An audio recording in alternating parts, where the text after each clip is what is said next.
sneak in their drive rushes, they sneak in other moves that kind of close the gap, and Cammy's one of those that does it with Hooligan.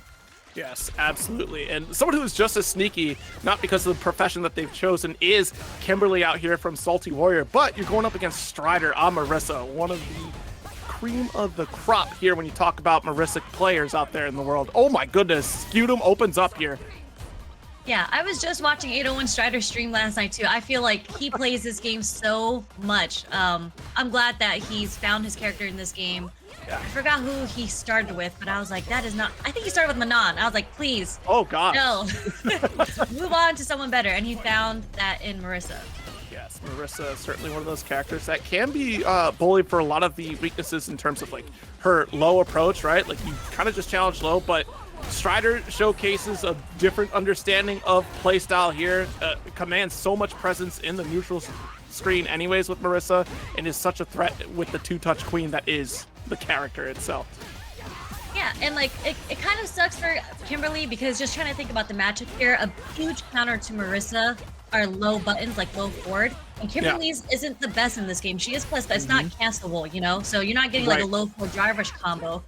Kimberly's just gonna have to find other ways of getting in. And her button that she uses the most is standing medium kick.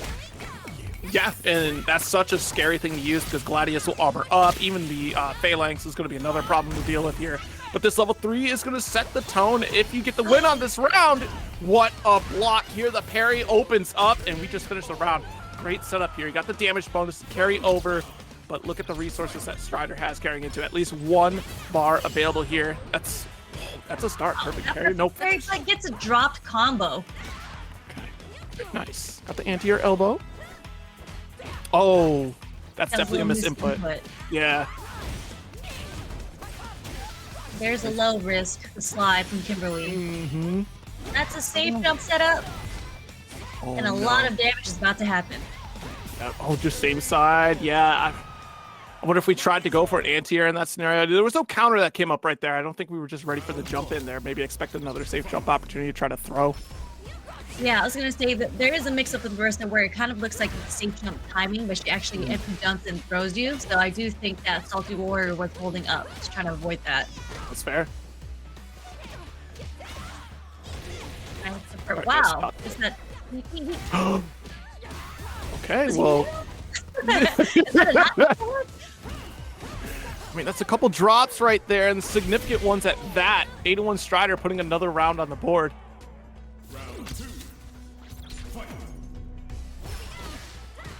Nice drive rush, but just a jab. And yeah, this is the problem here for SaltyWarrior so far. It's just that we get these opens, and we're just not able to close it out, you know, confirm through the rest of the route here. Nice reset to throw. This is expensive, though, here for SaltyWarrior. I thought a third drive rush was about to come in. Oh, yeah. That would have put her in a really, really bad situation. You really do not want to be burnt out against Marisa. No, that is like nightmare scenario. You almost put yourself in a checkmate kind of scenario with a fully stocked Marisa and you're in burnout with, I mean, look, she's got 3 bars. Are you kidding me? Tries to jump out again. Nice. Got the air reset combo. Okay, what's the mix up? Oh. I go for the shimmy, committed. And they don't want Strider just with the wake up jump out. Okay. Okay. Strider really putting in work with Marisa, of course. I feel like a lot of this. Oh, no, you're not drive rushing ever again. Yeah, like, come on. Check on the drive rush. That was so meaty. Audience tries to seek a perfect parry there, but look at this punish counter from 801 Strider right now with the Scutum throw. Just a scrape away from death here. Yeah, Strider just keeping the pressure on, especially just having to spend 1 bar just to get in with Marisa. Really hard for SaltyWarrior to deal with. Yeah, and look, just the patience here, because Strider knows that they're in command of the set right now. They're waiting for that max range position to know when they can get a punish counter. And SaltyWarrior is just setting themselves up for disaster with the readable situation there for Strider. Got that perfect parry. Nice Tatsu carry. SaltyWarrior, okay. Finding his way out of the corner. You just cannot. 801 Strider has been ready for those raw drive rushes every single time. Yeah.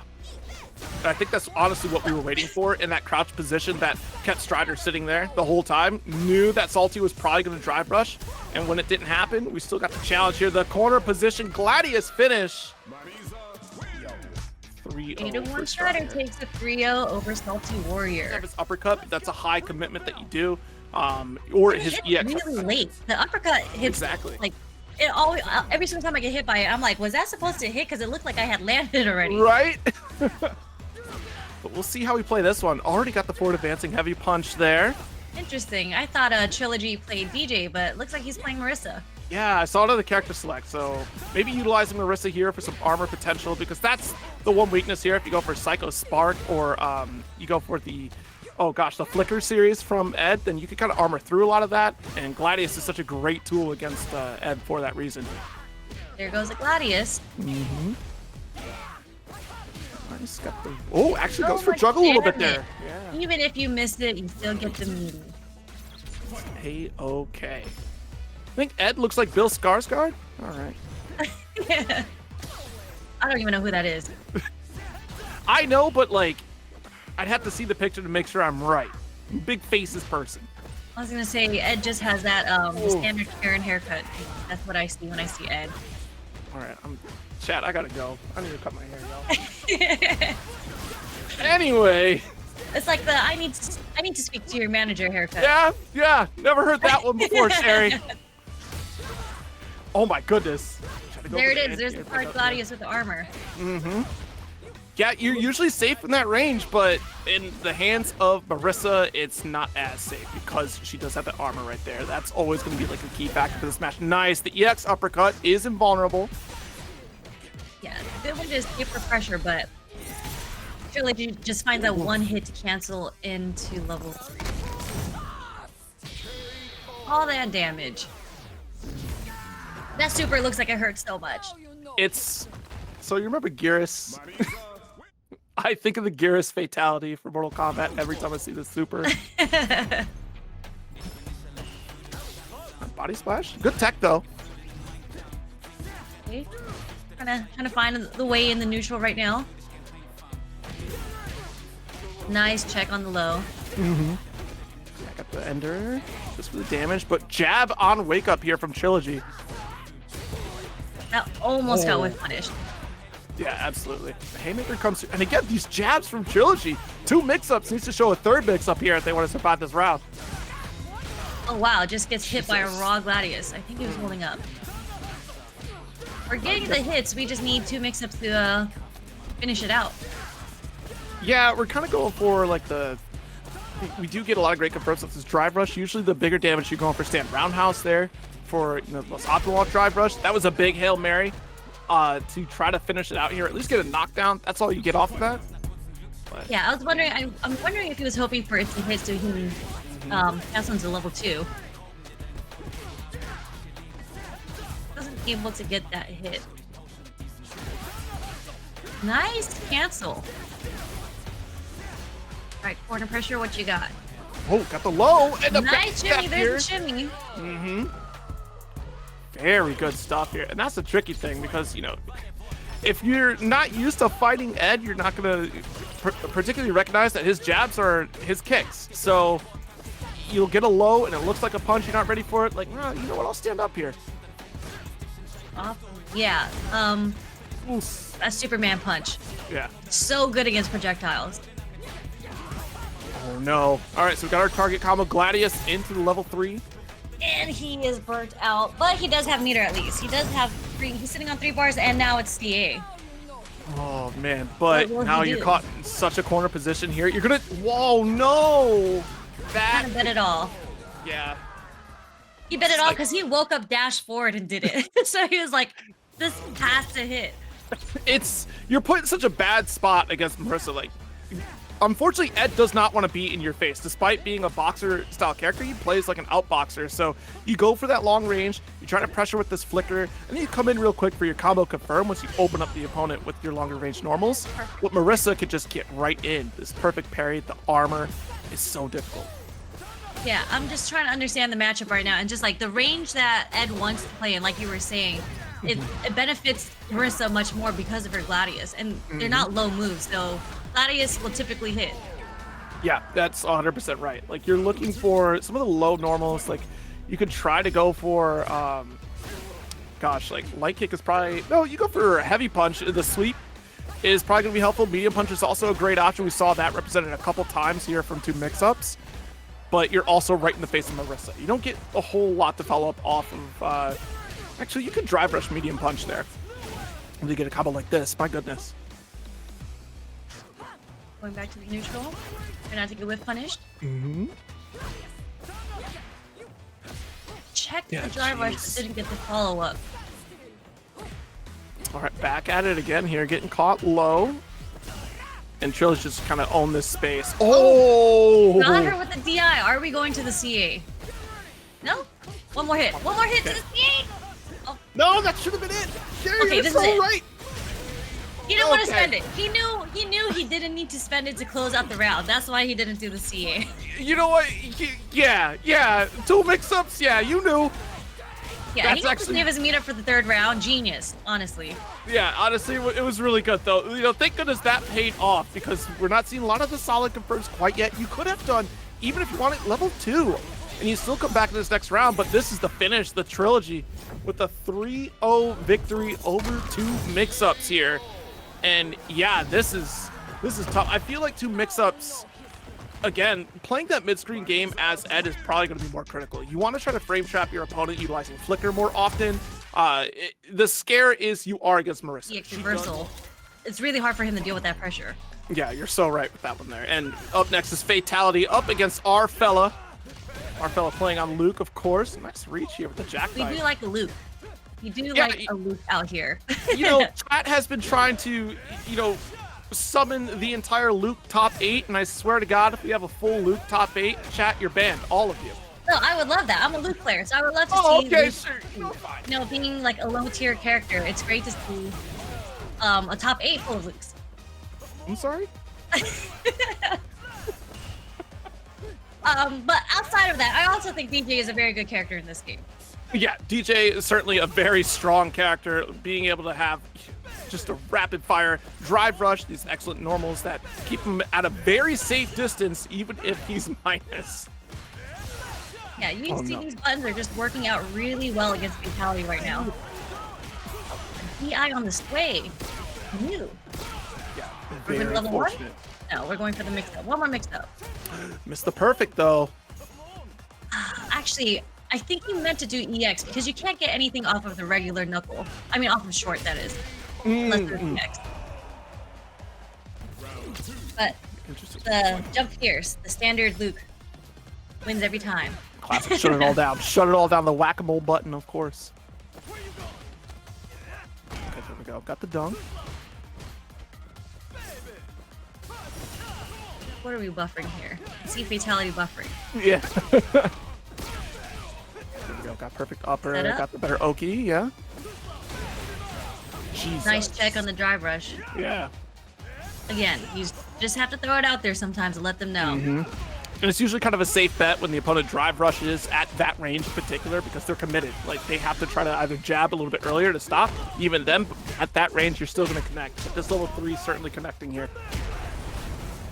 Yeah, a little too much scaling because there was quite a bit of lights in there, but, you know, we're just one hit away from stealing the round. Not a bad decision. Ooh. Yeah. There it is again. That low tier button doing so much work. You know, sometimes you have to think really hard on when he's gonna jump, you know? Yeah, that's true. There is a lot of like geometry involved with that. Yeah, especially when you play a fireball character, any fireball characters, you just have to really expect that these people are gonna jump at you because they really want to get over your projectiles. Yeah. Got a couple parries here, trying to bide our time. No whip punish yet there. Pretty hard to do. A lot of recovery on that, or not enough recovery on that, I should say. Right. Missed perfect on that, but still gets the meaty. Oh, jeez. Yeah, bring it right back down. Another one, Deejay, please. Get out of my air. Oh, my God. Yeah, it's time to stop jumping for just a second, RFella. You know, jump fierce has worked so many times for him, so now, you know, maybe his mindset is like, it's worked twice, it's closed the round out twice, so I'm just gonna keep holding up. Yeah, and still getting caught for it every time. I think Fatalities has had enough with this one here. Nice jumping over the sandblast, a little preemptive there. So RFella was certainly committed by that one. They're kind of just staring each other down for a second there. Nice block back. Trying to avoid the throw set up there. Wait, such a good natural tool for Deejay to use as a shimmy. Oh yeah, absolutely. Jeez, yeah, Sway will catch, I mean, all of us in a moment of weakness here. It'll catch you Tekken. Yeah, And that's it 40% certainly combo will. right there. Okay, Fatality is waking up. He's like, you are not going to get this jump pierce on me again. I promise you. Oh my gosh, no kidding. That crouch medium right there. Seal it out. So Got a match tied up. 1-1. Yeah, you know, that is the biggest change. Like you made the call out there, just the anti-airs from Fatality. It is no longer a safe fly zone here for RFella. Already got the jackknife and a massive drive gauge lead. Ooh, I think we could have drive rushed to extend a little bit there. You're already in the corner. It might have made like a wrong situation there for position, but still, Fatality killing it right now. That damage off the shimmy. Jesus. All right, well, Fatality again, showcasing they had enough of jumps, and RFella hasn't shown a jump since the last game yet, so. I think, yeah, he got pulled out of the air quite a bit, but you know, this is what's beautiful about fighting games, right? It's just like, now that you know that your opponent is looking for anti-airs because he's been readily anti-airing you every single time, it's time to start drive rushing in. Yeah, no kidding, and a beautiful confirm off of that punish counter there with drive rush to save you. Oh, the pump fake. So much pressure right now that RFella has to deal with. Great block on the overhead. Yeah. Another pump And fake. the jump just catches the back dash. That should be it. Fake cross up working out here. Level 3 Fatality going up 2-1 over RFella right now. Yeah, RFella's gonna have to find another way of playing the neutral against him right now. Nothing has been working out for him in the past 2 games, so he needs to switch it up a little bit. There it is. So, oh yeah. Don't forget you can do that in this game. Yeah, and Fatality not giving up. Just max range of the heel kick. That's a big attempt to call out here. Another one? You just got punished for it, RFella! Fatality just has a hard read right now on RFella. That was 2 hard call-outs on the EXP. Yeah, that was very unfortunate. I mean, I get it. If it seems like your opponent drops a combo, then they might autopilot into the rest of it there, and RFella took way too big a chance to try to call it out. Nice. RFella's gonna have to start answering with his own anti-airs too. Yeah, that's going to be a big factor here. And already scared. Oh, man, jump up there. And I wonder if it's just a bit of fear, right? Of just, I've already been called out to try to rising uppercut a couple times. I want to remove that from my arsenal. Oh, no. That was preemptive on the medium kick there. Nice jump back roundhouse. RFella's going to have to watch his meter a little bit. On the brink of being burnt out. Didn't get the jump in. Does have a level 3 now. Ooh. That can be his comeback. That's true. That'll help build back that drive gauge. Oh no, missed the confirm, RFella. Okay. Uh-oh. Okay, still not out yet. Still not out. He's in the corner, but he has a... It seems like he doesn't want to get hit by the DI right now. There's a lot of upping right now. Jump forward, jump back. There it is. Oh, I thought for sure, but we're looking for that prime position right there to get the anti-air. I think we're trying to connect with this drive, critical art.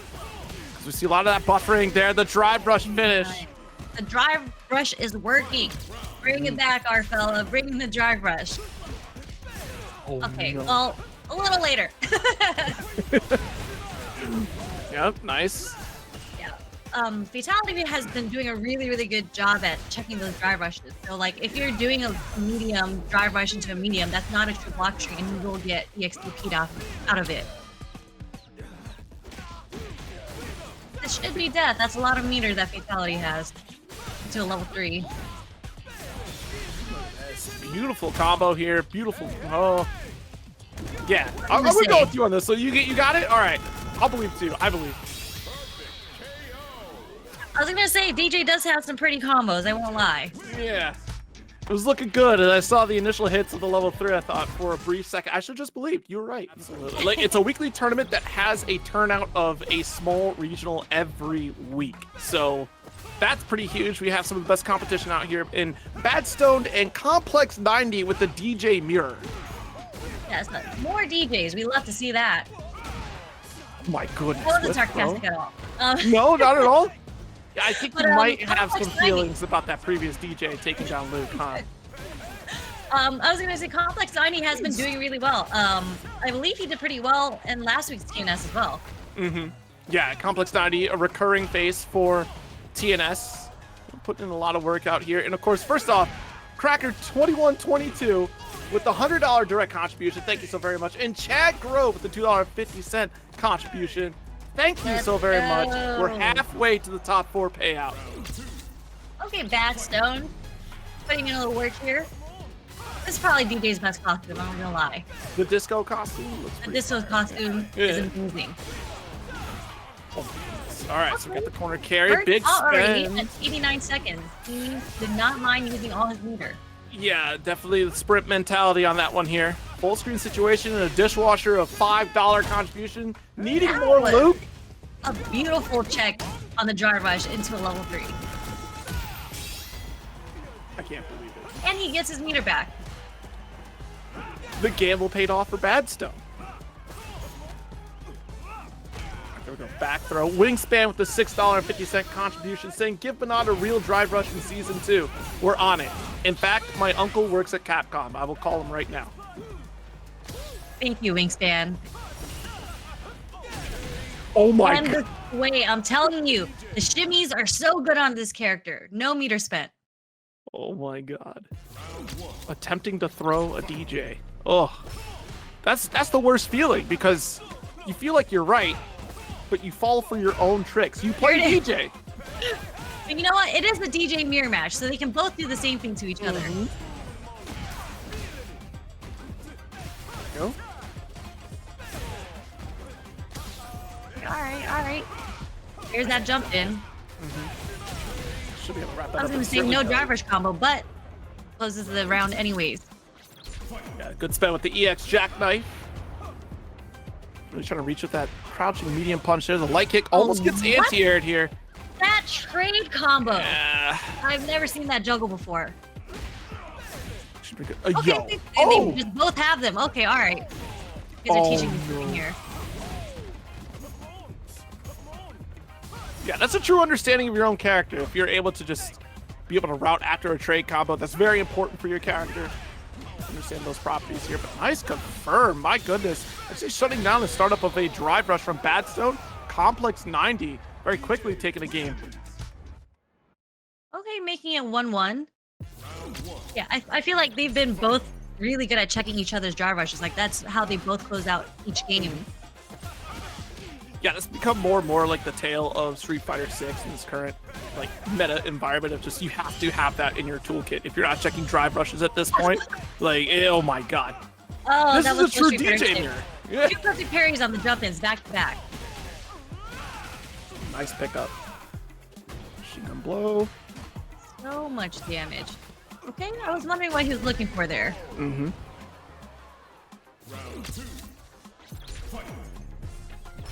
So full screen situation here. Another air slash. A couple perfect parries. So BadStoned really trying to put something out on the field to kind of control the opportunity for drive rush. But the crouch medium punch confirmed. Yeah, Complex. Complex is, oh my gosh. Oh no, he dropped the punish, but he had the right read. They're both cut from the same cloth because if one perfect parries, the other has to. If one gets the trade combo, the other does. That's true. And when they get shimmy, they both get shimmy. Exactly. And Everything is equal here. BadStoned just built up his level 3. Is he going to use it? No, he doesn't have to use it. Oh, he chooses not to do any. Use any of it. Okay, he knew. Oh, Beast Mode Fitness, thank you so very much for the direct contribution there. That $5 is for the prize pool. Yeah, beast mode. The Luke Army. Positive contribution to the community. Absolutely. It's just a positive face, you know, the future of Street Fighter. Oh my god, get down here. That kick has worked out really well as anti-airs. Yeah, it Surprisingly. certainly does. The sitting forward medium kick here, just bringing you out of the sky with a knockdown. Into the level 3. 2-1 lead for BadStoned now. NEFGC. I wonder if that's Northeast FGC. Representing the Northeast of the US of A. Or New England. Oh yeah, New England. That is, yeah. I mean, they're both Northeast anyway, you know, so that, either way. Cheer. Oh, nice and jump in. in. Could be Nebraska. You're right, Bari. Also correct, yes. Oh yeah, because New Any England is option. not NE, right? Like it's something else. Fade it out. EXP. Sorry, I don't know the official names of all these moves. I just know the generic names. But it gets the point across. We know what an uppercut is. We know what the What? Target combo in the air. Okay. They're both really good at anti-airing, I'm not gonna lie. But I guess as a DJ player, you should be. Or what are you doing playing DJ? Yeah, I mean, Deejay has so many buttons that are very good at anti-airing, because you do have the back heavy kick, the forward medium kick, that help out with that. Of course, jackknife, right, being a charge, so that does help out.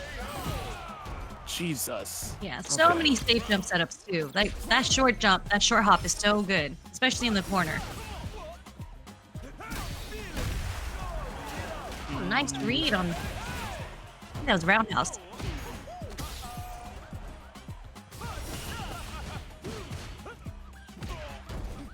It's a way to build a little space there. Couple jab out to push away Sobop at the drive rush instantaneously in your face. But a big spin. Try to get the back heavy kick anti-air and not going to work out. I was going to say, not the best situation for BadStoned since he burnt himself out into the corner. And he's going to die for this, and Complex does not drop this. You could do one more rep. We'll see how far this one takes you. I think this will... Yeah, we're good. We're Yeah, he didn't need to spend it. I always get nervous, you know, when you have the last bit of drive rush gauge. And you try to Yeah, I was wondering where he would sneak that into the combo for an extension, but yes, he really didn't need it. No, not at all. It's a back heavy kick. The stand fierce able to come through. Oh no. All right, BadStoned with a massive life lead to start. That was quite the damage with the punish counter. Nice backdash to avoid the throw. But Complex isn't going to have to try to make a comeback on this one. He's also low on drive meter as well. I mean, it's almost, you're almost done here. Oh, okay, got a little bit of cross under. Nice anti-air. Okay, got the medium kick. Back sway, lead on drive gauge. So we're going to try to whittle away BadStone's drive gauge here. Almost burnt. Yeah. Okay, so we kind of gave it up, right? So we're trying to press the offense a bit more to make sure we can put BadStoned in a bad position. I can't believe the level 2 hit, Sherry. Beautiful level 2 through it, and he's burnt out, but he does have meter. What's he gonna do? Not yet, not yet. And Complex got the comeback. That was such a great level 2. Yeah, you saw that the moment BadStone's back was against the wall, it became a panic situation for BadStoned of realizing they're down to 1 drive gauge bar. Complex is really fishing for it, but it was so huge of Complex to kind of back off a little bit there to avoid like the bad situation of BadStoned closing the gap against them when they were at such a low life deficit. Yeah, honestly, it was a great play by Complex because he really set it up for that level 2 because he started throwing his own fireballs and he noticed that, you know, they were both doing fireballs at the same time. So yep. He knew that was a winning factor for him to get that level 2 off. All right, kick here, got the sway, nice funky slicer. Rush. Burn himself out for the pressure. No! Gets the punish on the DI anyways. 3-2. 3-2 went down to the last game. Great job by good buttons in this game, and she does have anti-projectile moves, so she's one of those very few characters that has that in this game. Absolutely. That's a full screen scenario to start things off, and we'll see how iPeru navigates the space between I was themselves. gonna say, I and don't know how Dhalsim. Lily does against Dhalsim. Like, I'm not sure how she plays against a normal full screen. Right? Like, you're not really going to go for wind installs here. I think you kind of stick around in the medium mid screen here against Dhalsim. Try to counter with some of the better normals that Lily has, but Zaf already has this massive lead. Full screen scenario again. We're not even going to go for teleport setup because why bother? Like, unless she decides to Condor Spire and gets a counter hit, we're not leaving this position. Wow. Yeah, and there goes a meter spin. Just, yeah, I can see how this is a difficult matchup, like, especially against Zaf, because he's so strong in the neutral, too. He knows what's going on. It's just, like, Lily just trying to find a way. I don't want to say randomly get in, but she's going to have to use and exhaust a whole bunch of options to find her way in. Absolutely. Just to get some offense started. Yeah, because we already see the mortar set up. We go for the float because we know how far the Condor Spire is going to get. So we go for potentially the neutral jump punish.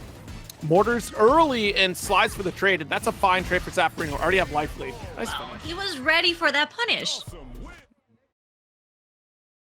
This is not looking good for iPeru right now. He's gonna have to wake up and find a way to get in. Yeah, I can't imagine like trying to navigate this matchup alone. Seems just like such a nightmare here for Lily. Okay, okay, we're a little close. All right, got the punish counter. What's the mix up here? Slides on in. Let's look at the push away here. You have the flame. Jeez. Yeah, that's definitely a big whiff right there. No punish. And that's that okay. slide has been working out really well for Zaf. And like, you just wouldn't really expect it because it's such a negative move, but it's hit every single time so far. Yeah, we've used it not only as a low hit, but also to set up that mortar with the slide under where iPeru would go for a Condor Spire, and we just low profile underneath it, side swap, and still maintain a strong position. So we're using both offensively and defensively. No! The DP dropped from that range. So unfortunate, and he's burnt out now. Yeah, he had to do what he had to do to get in, but that was very unfortunate for iPeru. Mm-hmm. I think he's starting to find a way in. He's starting to understand the timing that Zaf wants to press his buttons. What? But then just like that, Zap is being a little more aggressive in this mid-screen range rather than trying to zone out against iPeru. Nice push back. Anti-air, of course. Oh, no. Perfect parry. Oh, strips a bit more drive gauge and also gets a better full screen position for doing that. All right. Little charge right there. Nice perfect parry. Wow. And the slide just goes right under the spire. Mm-hmm. Backs away from another Condor Spire. How did we do? Hello? The drive reversal? Okay. All right, my bad. Gosh, got the jump in, but wasn't able to get the conversion, unfortunately. Okay. This is where Lily shines. Mm-hmm. What you got? Yeah, you've earned this position here. You really got to put in the work, though. And Zaf still find a way out, but we got the drop This should impact. be it. No! You choker! I'm sorry. Okay. Oh, I'm sorry. There's no apology necessary. Peru choke. I'm apologizing to iPeru because he's my friend and I am so disappointed right now. Like, he had it. At least it's the right first of 3, you know? So he can kind of shake off those nerves, kind of bring it back. And it looks like he's switching to Rashid, which probably is a way better matchup for him instead of Lily. Yeah, this would be the better pick. If you got a Rashid, I commend you for picking your main, right? I commend you for picking who you like. In this matchup, it's a lot of work for Lily to really try to close this gap, as y'all could see. Rashid definitely has some answers, of course. Going for level 2 is also a great wall of opportunity, but a little more explosivity on closing the gap, be able to challenge a bit better in terms of setting up these tornadoes. Yeah, I was gonna say level 2 that he has is so good in this game. It just like kind of negates all sort of matchup conversations because it just evens out if it is a bad matchup for him, like in the neutral outside of level 2. Yeah. And I'm a Street Fighter V player also, so just kind of thinking about this matchup in Street Fighter V. This was a terrible matchup for Dhalsim. So Rashid isn't built the way that he was in Street Fighter V, so I think this is much more difficult in 6 in the neutral for him. Yeah, you know, thinking about adding on top just the drive gauge in general, like those options available to Rashid really changes this. I think Dhalsim has to utilize drive gauge so differently than the rest of the cast to try to maintain that safety against a character like Rashid. Yeah, and good awareness on Zaf for checking right after that fireball, even though he got hit. Oh no, caught the There it is. backdash. He drops the conversion. But he does have a level 2. Will he spend it? Okay, here it is. All right, So he is burnt out, so he can't get a lot of chip from this right now. Oh, okay. Between a rock and a hard place, the anti-air into fire. That was a great timing on Zaf to jump away from that eagle spike.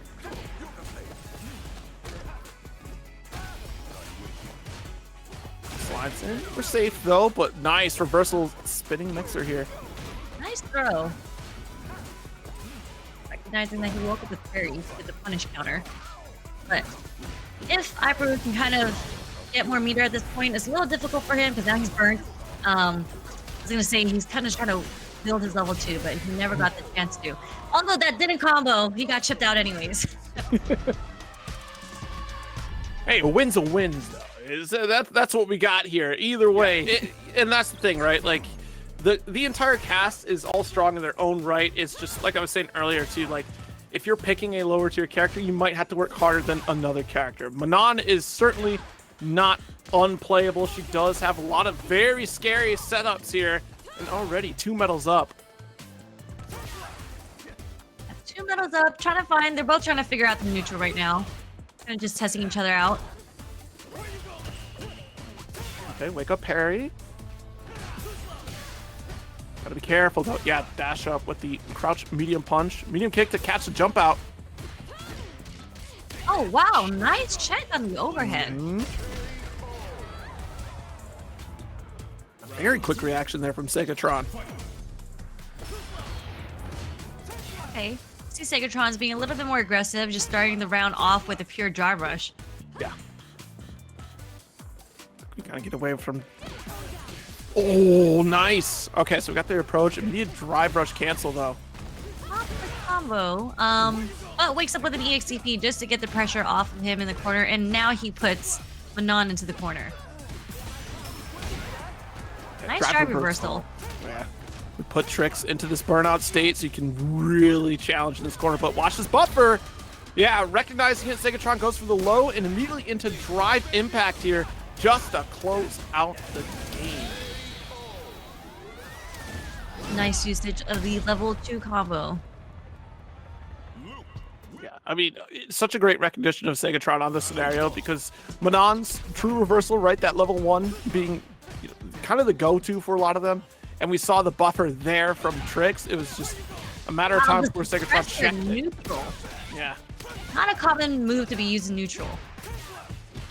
Yeah, suppressor's so rare to see, but you know, again, you gotta keep people remembering. We messed up the meaty timing on that. It's clipped by the low. Very brave drive rush for that range. But if Trix is going to check them, then that is plenty of information for Sega. Is playing aggressive. He is going in for sure and doesn't mind burning himself out. Yeah, I mean, you could just level 1 if you wanted to. You just go for the standard fireball here and the sandblast being able to take the round for you. Yeah. Your point, SegaTron seems like they feel like they can get away with anything. Because Trix hasn't stopped anything. He's been doing a lot of normals, which actually is really good because Luke's normals obviously are very good, especially at a certain range. He's been using a lot of standing medium punches. Oh, we put a button out there, and that gave a little bit of an extension on the hurt box to allow Trix to get that throw. Okay, he's getting his pressure off. He does have the meter to make a comeback right now. Oh, a beautiful super.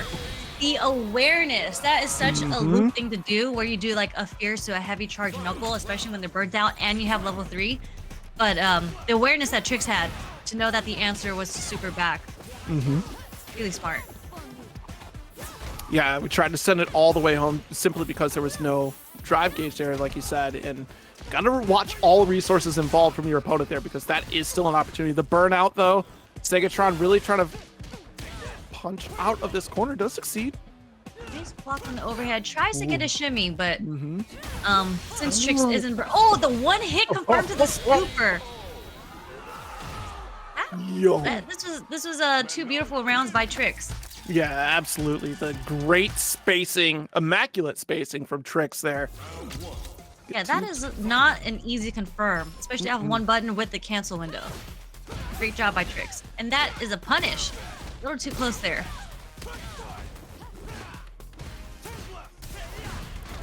Jeez, risky drive impact there.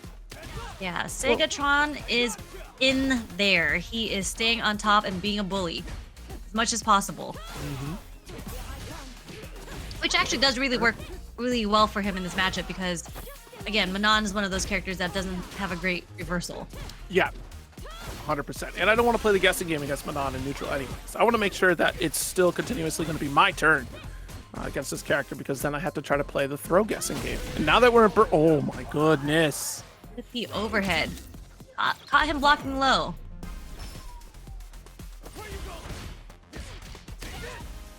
The plus frames. Nice back dash to get away from the throw, but back into the corner and into SegaTron's pressure. Yeah, caught with that crouch strong. Let's jam. Ooh, try to sneak that suppressor again. One hit from SegaTron will do it though. Oh, missed level. Interesting. He didn't want to use... Yeah, I wouldn't want to use a level 3 there, but maybe I would have had to commit to this decision since he went with the heavy knuckle. Yeah, like at that point, I feel like you just take the round here because, man, it would really suck with Manon at 4 medals. Okay. You're going for the... that doesn't work. Good. Level 1 super is not projectile invincible. True. Very true. I don't know if we thought we'd stuff the startup maybe if we thought we were that close, but yeah, that's a bit too far there. Yeah, Luke's level 1 super is definitely one of the best level 1 supers in the game.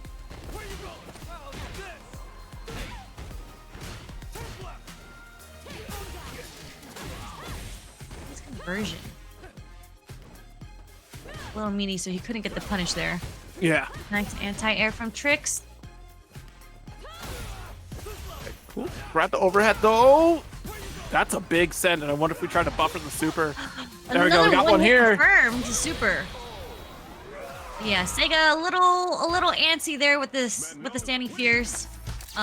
Made it whiff because he went a little too far with it. So making it 2-1. Yeah, but a hard fought one at that because we're going down to the final hit scenario every single time, and that's got to be stressful. And there we go. Nice. Yeah. Luke Stand Fierce has so much recovery on it, but it is definitely one of his best buttons in neutral. If it hit, even on block. Corner meaty setup.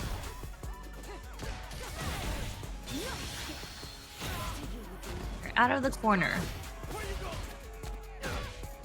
And then back into the corner. Yeah. And SegaTron just certainly doesn't care at the, the drive gauge situation here at all because we're that much closer to taking the victory here. First round in this game 4, excuse me. Block. Nice. A little too close on that one. The perfect knuckle for the shoulder carry to the corner, and we committed to that sandblast, so it's going to be a drive impact. A nice bringing him into the corner setup. Okay, got 3 medals. Nice job. Burn herself out. I'm not sure if she meant to do that. That is 0 on block because you are burnt out. Yeah. We're further extending this burnout time here thanks to this level 3. Evening up the playing field. SegaTron could still just chip away. Dunk. He's getting his pressure in there. Tried to go for the shimmy and didn't bite, but he still got his plus pressure. So not a great situation. Yeah. Even if it was blocked, we were still going to let that That was the DP chip rip. situation. Yeah. Okay. Down to the last game, 2-2. Dance does begin to stand fierce, and of course, right back at it. SegaTron still able to take advantage of the trade. Oh, wow. Don't try to whiff punish me. Sounds nice. The medium kick, just perfect spacing here. No quick follow-up, though. We do have one here. We'll check. We're already committed. Yeah. It's a nice super because it takes her out of the corner, too. It's the one thing that she's going to do on Wake Up here if she's feeling, you know, really locked into a corner position, or even if somebody's like really strong nice open pressure, too. Good anti-air. Nice check with the short. Okay, that was a nice clean round. But it is match point for Trix. Gotta see if SegaTron can bring it back this round. Keep him alive. Gotta be careful. Yeah, because now SegaTron's closing that gap on situations where you're really fishing for these overhead opportunities. The Stand Fierce came through in that moment. If you close the gap before you can come through with it. That's a big jump in attempt. We're looking for it. She's been anti-airing pretty consistently, too. Yeah. As you should with Manon, she's got such a simple anti-air button, pulls you right back down to the ground. The dash up into command grab. One more touch, the perfect parry. No side swap though. All right, we're trying to fight out of the corner. Double dash. Okay, SegaTron, they both need one hit right now. Unfortunately, SegaTron was not able to close that round out, so Trix does take the set 3-2. Yeah, I mean, trying to walk back away from the opponent who has... Interesting. I don't know, I heard rumor that Shine has moved on from Kim, and that is yet to be proven true, because every time I've seen Shine since that rumor, it's been Kim. I was gonna say, is that rumor because he's moved on to Chun? That's, yeah, that in particular. Yeah, I think he still says he has a lot of fun playing Kimberly still, but I'm pretty sure because he's played Kimberly so much, he does recognize her flaws, which is why he went to definitely a stronger character, Chun. But, you know, it's an online tournament. Like we mentioned earlier, if you're trying to have fun and you're still trying to train some matchups, this is definitely the time to do it. I can walk back here. Jamie being a character we almost never see in any of these brackets. I'll be quite honest. I don't remember the last time I saw Jamie show up at TNS. Really? Okay. I felt like more people would play Jamie because of the small buffs that he got, which are actually pretty significant to his play. Yes. The slight changes here, allow him to get the drink right after. We're already neutral jumping here, calling out the reversal. Full punish with the Stand Fierce. Nice bait on that. Jamie didn't really have an option.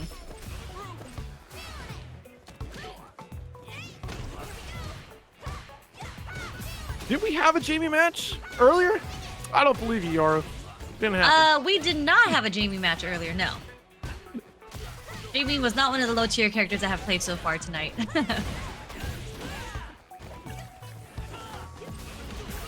Oh geez, Stand medium nice kick interrupt.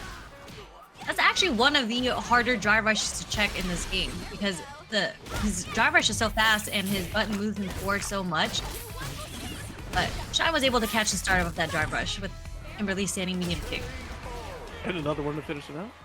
The God button. That is Kimberly's God button for sure. It is such a good button for her. It's also the same button for Jamie too.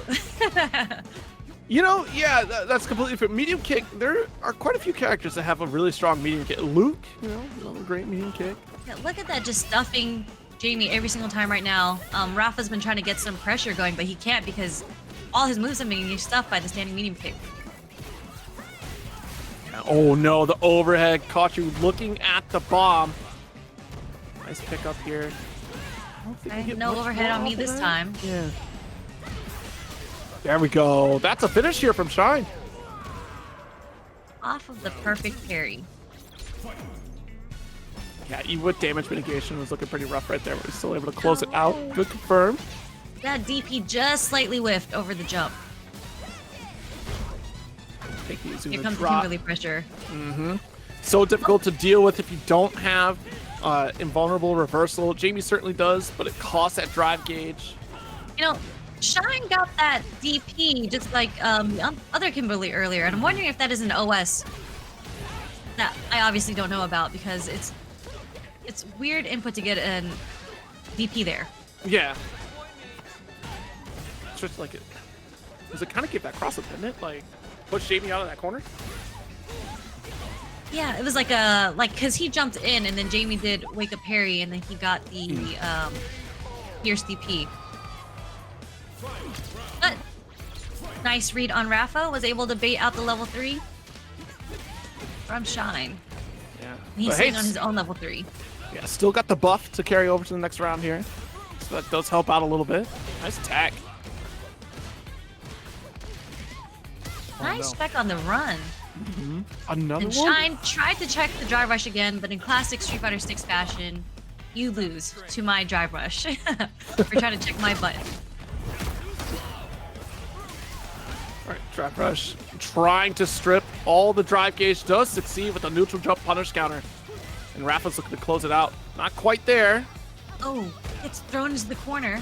Oh no. Oh no, the trade does work out. Oh my goodness, wait a minute. Shine with another overhead. But he does, they both have meter.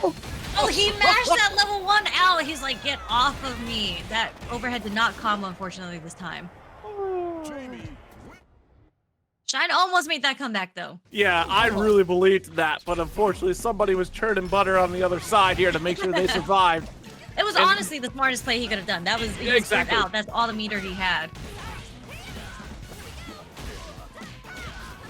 So overhead corner carry here from the slide. Nice EXDP out. Oh no! I think that was a misinput. Yeah, definitely want to set up for the sweep right there. Does keep this pressure in the corner to chip away thanks to the bomb. Plus frames. Those are some plus frames you have to deal with. Round 2. Fight. Of course, medium kick early on tries to interrupt the rush, but this neutral jump roundhouse will actually work out. Nice block on the EXDP. I was like, I've had enough of it. Yeah, no kidding. Level 3 spend here. Not quite burnt out, but the next hit will lead to burnout unless he wakes up with the super. Yeah, this is the early buff set up here in case if we do go down. But at this life point, that's very improbable. Drops the combo. Okay, but still not the... Oh, and there's the anti-air DP. Great patience from Shine right there to call it out. Round 1. Okay, making it 1-1.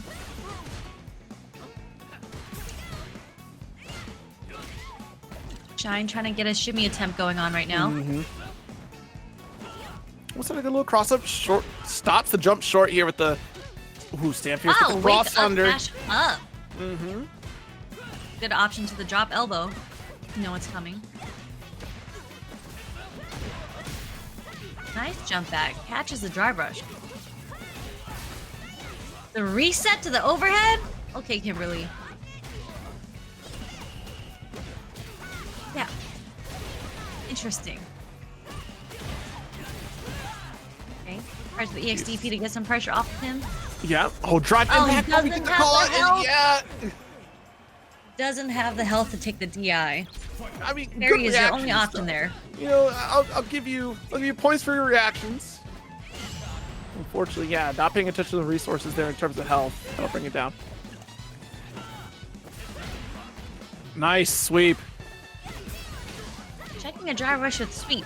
That means he knew it was coming for sure. Yeah. Well, Shine gets thrown out of his own setup. Not a good look. Now he has to deal with Jamie's corner pressure. Yeah, I mean, you already got that punish counter off the throw there, trying to put out a parry. Slides out into the mid screen. Good block. Nice, we got the room that we're looking for. Apply They're pressure. both on the brink of burnout Yeah, into the level 3. So this is death. But this is just his round off this game. So he is going to start the next round with no meter. I was going to say, if Jamie doesn't kill out this, that's very depressing for your character. No, that is one cool thing about Jamie is that he's one of the very few characters that gets a follow-up after his super if it's not CA. Exactly. Got another combo series. Full drink. We try to really send it home, and you're paying the price for that. I was going to say, you're just going to take a full drink right next to her? Okay. That's a bold move right there. All right, looking in dire straits. Got the perfect parry. So you get the punish. Let's keep it short and simple, though. Getting his meter back now. Yeah.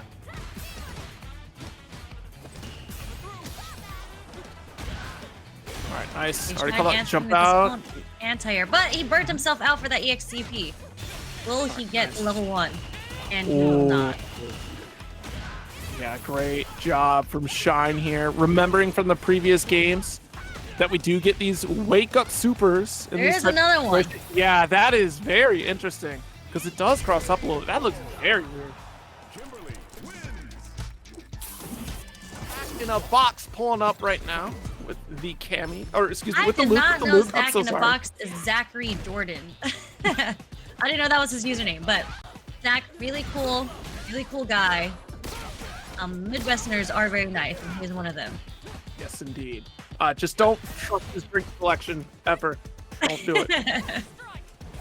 But Mothman representing. Mothman is from the West Coast. Ooh. Correct me if I'm wrong about that. Or is he from Connecticut? From he's from Cali. Cali, Yeah, okay. from West Coast. Okay. West Coast represent. Playing Cammy. So Oh. Okay. that is safe. Fortunately. Yeah, it's a tragic feel to see the spiral arrow and just be just shy of being punished. It's like, that's nice. Glad you get away with that right now. Nice corner carry one more time here. I was gonna say this is this matchup I feel like is very similar to what I said about Ken versus Cammy as well. Right. Just because of the meta of how these two characters play. I think Cammy counters Luke pretty hard, but I do know that other Lukes feel differently because Luke again does do a lot of damage just like Ken. But I myself personally find it difficult to deal with her pressure and just like how she moves in neutral. Because she actually does have really good buttons also. Yeah. But Yeah. Zach making me shut up, just hitting Cammy with the crouch straw. If he had actually cashed out, he would have closed out this round already. But Yeah, probably just the level 2 to finish it out here. You can save at least the bar for the next round. A chance to. Ugh, tragic. Yeah, but I think if he burned himself out for that punish counter crouch strong, he actually would have been able to round. But hindsight, sometimes I understand. Sometimes you get scared of wanting to burn yourself out for a combo. Sometimes you don't realize that combo's gonna kill. Yeah, like you're unsure, if it's gonna kill in the heat of the moment type of situation. Because some of those routes can be very tight. Your muscle memory might not be prepared for that situation, so you're mentally course correcting where your muscles don't want to go. But that was a really good read on Zach on Mothman's knee throw attempt. He was able to. Ooh, that was a deep anti-air punish on the dive kick. Yeah. Oh my god. Hello, There the it is. crouch medium punch, but drops out after the knuckle. Okay.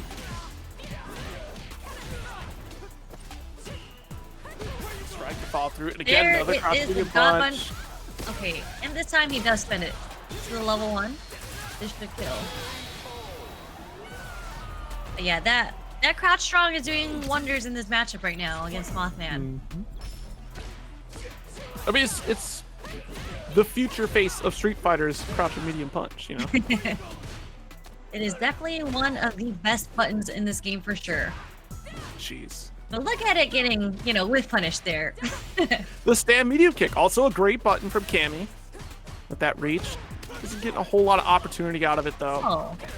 She kind of just gets the poke and that's about it. But that's so much about her game plan. It's just like she does get to kind of counter poke quite a bit here, and she does get to deal damage off of some stronger normals as she gets closer. But she's so strong at being able to outspace your opponent. Yeah, Zach just really good with those anti-air DPs against the dive kick. Oh my goodness, nice. Yeah, I believe Zach plays on leverless as well, so that helps, that okay. input accuracy for sure. That does, especially when you're crouching. I think it's a bit more difficult on stick to get an anti-air when you're crouch blocking. Right. But It's that extra layer of difficulty because you are committing to press forward on a stick. You're putting yourself out of the block situation, so it does create that additional risk to put that out there. and the standing short gets whiff punished. The drive rush. Out of the corner setup. Nice confirm. A confirmation. But this should be it if he goes to level 1. There we go. All right, nice turnaround for Zach, and this time not being afraid to burn out, right? Because that first game, we did see the scenario where we weren't quite sure if we were going to finish. We opted to hold on to those resources and paid the price for it, but Zach, I'm going to make a full send. A little more confident with that corner combo. Yeah, just warming up his Luke a little bit. Yeah.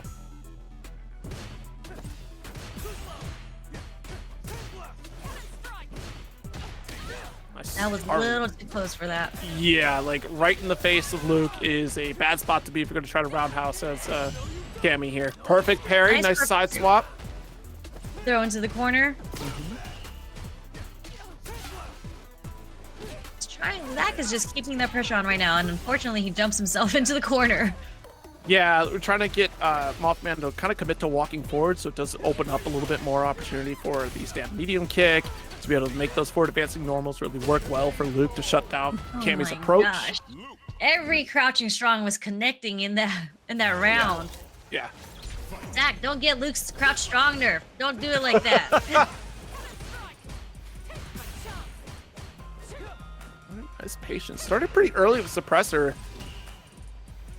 Yeah, it's kind of just testing out Mothman's reaction to drive rush. First, we get the XTP. Nice shimmy attempt. Yeah. And that's such good recognition on Zach's part, because a lot of times I feel like when we go for the shimmy attempt, in our minds we already are committed to doing the drive rush combo when it hits. But Zach kind of recognized that he was going to burn out if he had committed to that. So Yeah. he didn't, which is really good on his end. And now it's making it match point for Zach. Yeah, I mean, complete 180 from where we were at in that first game. Zach really... Oh, my goodness, wait a minute. Low forward clips it. Nice. Blocked the overhead, but we got the throw. Still safe. Thanks to the drive rush. No DP there. Was too deep of a jump in. Maybe thought that the... Well, rising up kind of floats forward a little bit, so it might have whiffed. Crouch Yeah, fierce I think he was, Oh no, he missed a charge for level 3, but that's it! That was the same sequence that had happened in the round before. Just happened again, but this time he canceled it into level 3. Okay. So, really nice play by Zach. Showing how strong Luke's crouching strong is in this matchup. Online brackets, because you have TNS, and you have all the tournaments that go around the globe to try to see who's going to qualify where. We do have Zaf up against Lugabo, and might be a little bit of a connection issues. Looking a little choppy right here. We'll see how it goes. Yeah, that's kind of a far connection with Zaf up Massachusetts. Yeah. All the way down to Mexico. So not the smoothest connection for sure, and I think it's a bit difficult to play against Kimberly in not the best conditions. Yeah, and going up against Kimberly in this type of condition is probably not great. Okay, at least we get that perfect parry. Yeah. But as you can see, Zaf has decided to go with Jamie instead of Dhalsim in this matchup, which I think is a brilliant choice, because I can see Dhalsim not having reversal for this to be a bad matchup. Another attempt to try to cover some of the weaknesses of Dhalsim. I can totally see it, right? Because Kimberly can just be relentless. Sim will not have that opportunity to get out. Nice throw to the corner. Like, not even needing the explosion of Bob. And now this is where the trouble begins. You do have EXDP available if you want to try. But Lugabo is given no opportunity for it. We should take a couple steps back to make sure that we'll have one time to block it. And we do get into a space where it will whiff entirely. Yeah, Lugabo's playing actually pretty patient, actually. He's looking for his chance in with the standing medium kick, but he is on the brink of burnout, and there it is. Nice. Trying to stay at max range, keep chipping away. Nice anti-air pickup. Wow, that conversion was ridiculous. Yeah. Okay, Zaf. All of this off an anti-air conversion, and he does get the follow-up right after. Into the reset for the damage. What a setup. That's actually insane. Oh my goodness. Beautiful stuff from Zaf here. I was like in awe watching that happen, because once level 3 hit, I knew the jungle series would come up, but I did not think for the life of me that we would be able to get drive impact wall splat like that. Yeah, that was so like when you watch high level Street Fighter 6, they're like you can tell when someone is a character specialist because they have those setups like that. Yeah, 100%. But here is and he blocked the level 1. I was gonna say Lugabo is sitting on full meter with the level 3 too, and she's gonna get the power up from this, and it's not the best situation for Zach right now because he doesn't have any meter right now to answer to any of her pressure. Yeah, and I think that's a key factor here. Lugabo is certainly paying attention to the resources from Zaf, knew that all that Zaf had left in the chamber was a level 1, so certainly gave it some of the respect on the wake up here from Zaf before things got out of hand, and Lugabo certainly commanded that corner presence. Good. Yeah, he answered with his own little reset to the DI. Oh wow, dive kick working out here. Nice There's sweep. Jamie's infamous sweep. One of the best normals in this game, I'd say. It's an unpunishable sweep at certain ranges. Yeah, it's certainly tough, right? Because you're not quite sure when it's gonna, come out from the Jamie player. You're like, surely you're not gonna do this unsafe thing, and yet somehow you have this thing. Most of the time. All right, wow. Fully loaded, level 4 drink. Nice tech. Oh, what a neutral jump! That DI was, again, like you said, when people are burnt out against an opponent, they fish so hard for the DI because they're like, oh, you're burnt out. I'm trying to get this combo, this punish counter on you with this DI. Yeah, you really got to try to find opportunities to kind of sneak that in, because if anyone's aware that they're burnt out, it is most certainly the player that is burned out, right? Like, they're definitely aware of, like, all right, the setup is going to be drive impact. So you have to play around your opponent's expectations if you're going to be successful with it there. Nice. Nice pick of level 1. Mm-hmm.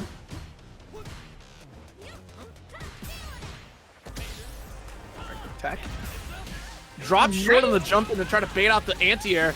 Yeah, I was going to say that was such a beautiful bait on the anti-air, and, Zaf does recover in time to get the punish, and this is going to kill. Oh, dropped it. That's okay, though. No, we got it. We got the 20. Might be. I was going to say, the combo system in this game is so weird, because sometimes it looks like a drop when it's really not. Yeah. Ooh. But brilliant play by Zaf. But they both have the same thing where they both have elbow drops and they both have dive kicks to bait out the anti-air. Right. So, wondering if Lugabo will answer with his own sort of setup. Yeah. Great EX DP out. Yo, the light kick shuts it down. Let's go. Oh. Counter his setup. Mm-hmm. Not much. I'd like the teleport there, but what a cross-up from Zach. Yeah, that cross-up beat that DP from so low on the ground. Very strange. Mm-hmm. Yeah, catching the start up at the top two there. But he does get the chip.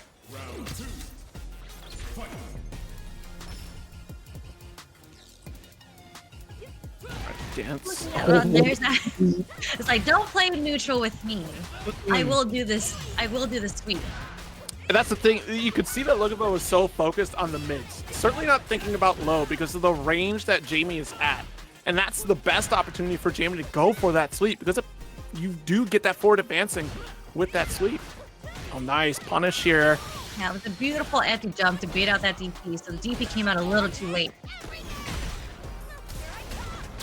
Oh, no. Burnt out meeting setup. Not enough to kill, but we do have one more mix-up after this. So what's it going to be? We dropped 2 bombs for that? What does Lugabo know that I know? That's wild. Oh, no. Well, you see, that is going to kill. Oh, this is going to hurt. Certainly get that burnout here, if anything. But, yeah, you also have the drive, so you're going to carry it. Oh, never mind. Yeah, interesting decision on making a level 1 super there, but I guess he really just wanted to get the pressure off of him, and her EXDP is not a good reversal. Yeah, it's so unfortunate that Kim just consistently can be bullied on her wake up there. Like, yeah, you can go for EX Tatsu, but it's not beta Kimberly anymore. Yeah. Interesting change that Capcom made for that one. Didn't really understand that one. They said she has enough on offense. Why does she need something like this on defense? Why does she need any sort of defense, It's interesting how much sweep Lugabo is using. Yeah. I think probably to get back at Zaffarino for how many sweeps that they're going for. Except hers is punishable. Yeah, that's the thing. I'm like, you know, I get it. You're being knocked Level down a 3? lot. You're trying to counter it, but here we are. Nice. All right. Okay. It's not too bad for Zaf yet. Because he is going to live through this. And he has meter. But it's just, what is he going to do? He's going to jab. Great decision. Yeah, it certainly wasn't in chip territory, but at the very least, like you're like in an okay position to try to check. I mean, even on a throw attempt, you'd be fine. It's great that it's never really checkmate when you have super meter, thank God. Yeah. But that leaves you on defense to make a couple guesses for your opponent as well when he knocks you down. All right, nice throw. Zaf up on 3 drinks. Yo. That anti-air, that is a nice anti-air combo. Kidding. All right. At least at level 4, burnout is here for Lugabo. We're really trying to just send it home. But now Jamie gets to be a bully. Yeah, this is a bad situation because Jamie is really good at chipping you out when you're burnt out because of those Rekkas. Yeah. Like he's able to keep that pressure on you, especially if you decided to drive rush. Right, Oh wow, sweep from that close, right next to him. And it did work out. Okay. Zaf is just playing it safe right now with some shimmies. And thank you, Fatality Falcon, for raiding us. Thank you so very much. Welcome. You're checking out this top 8 qualifier right now. Nice, perfect parry. I love the punish counter right to the big drink. That anti-air hit at a very strange angle. Okay, right Nice back. perfect parry. That is gonna. Not Oh close. my gosh! I actually thought that was gonna hit the wall. That was so close. Yeah, it was But- like a step removed. Yeah, but it was an interesting reaction from Zaf. Like he immediately drive rushed in right after that. I didn't want to be caught in a corner situation against Kimberly. I don't blame you. But now we're in this burnout state. Okay, We're- burn wow. out. What's We're really backing off here. I don't know. You have control. You have Zaf and burnout. I guess your fear he's is the level reversal 4, super. He's level but like, 4. What are we doing here? Okay. Oh, no. Okay. What's the decision here? Lugabo, That's it. no! That's it.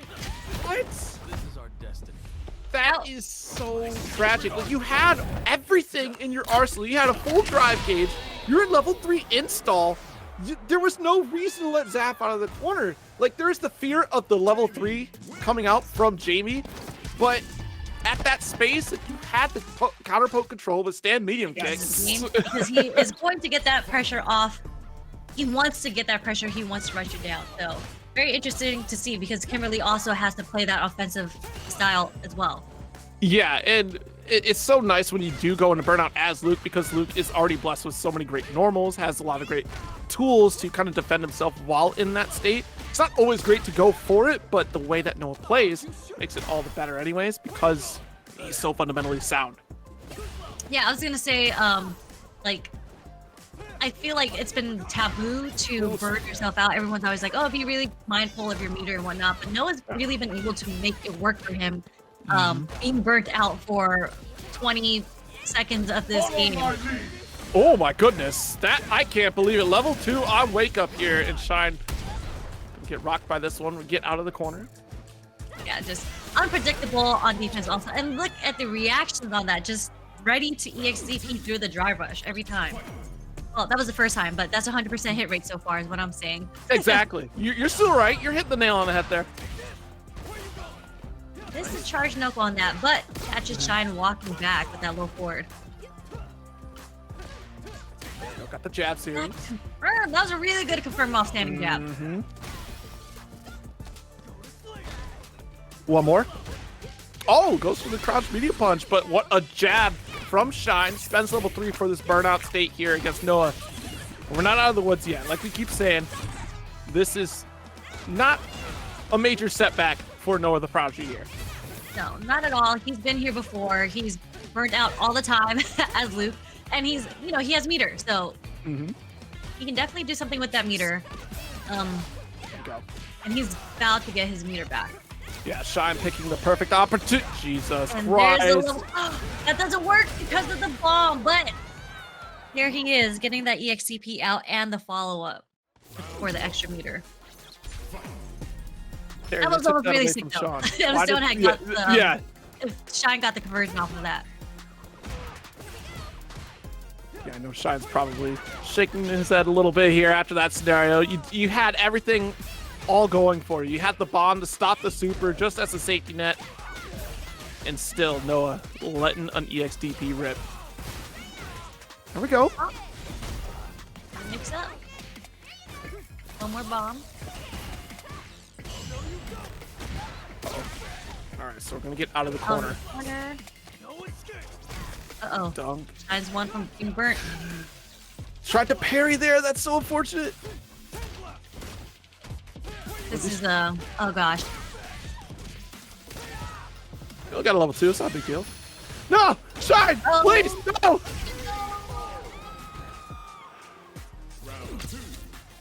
Yeah, Not like Noah's that. just so threatening on the offense. Yeah. And it just really sucks that Kimberly doesn't have like another sort of reversal answer to that. So he did have to spend the super meter.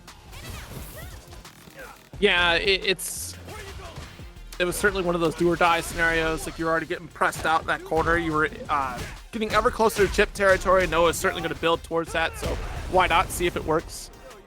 Yeah, and that was actually a beautiful suppressor conversion. Not too many Lukes use that yet in the neutral. A lot of Lukes use suppressor after drive rush to try to check you for trying to press a button against a drive rush, but it also works as a frame trap and like a shimmy, actually. Yeah, because it does that quick little short stop, right? Like, Yeah, because it pulls his hurt box back a little, so it's really cool that you see Noah using it in different ways outside of a drive rush. right. Check out that medium kick again. Oh, caught jumping, but again, every single time Noah is coming out on top on trade scenarios here. Yeah, I was gonna say that's so unfortunate that he got hit like as an air juggle and not grounded. Oh no. Just the walk up throw. I see you, Blue. Yeah, that's unfortunate. Shine really hasn't been able to find a way to get his offense going. Yeah. And just Noah interrupting the block stream with a crouch strong. Not even a jab, it was a crouch strong. Yeah. Has taken out the jab button entirely, you know, just ripped it right out of the controller. Noah no longer needs it. I mean, yeah, like if you're playing Luke, who really needs jab, you know? We can survive off crouch strong, as you can see. It combos into everything possible. Oh my goodness. Noah with the 3-0 over Shine. Noah the Prodigy making it a Winterside top 8. I don't know. I mean, she's fine. You know, come on. Just fine. I think she's a very good character. And She is.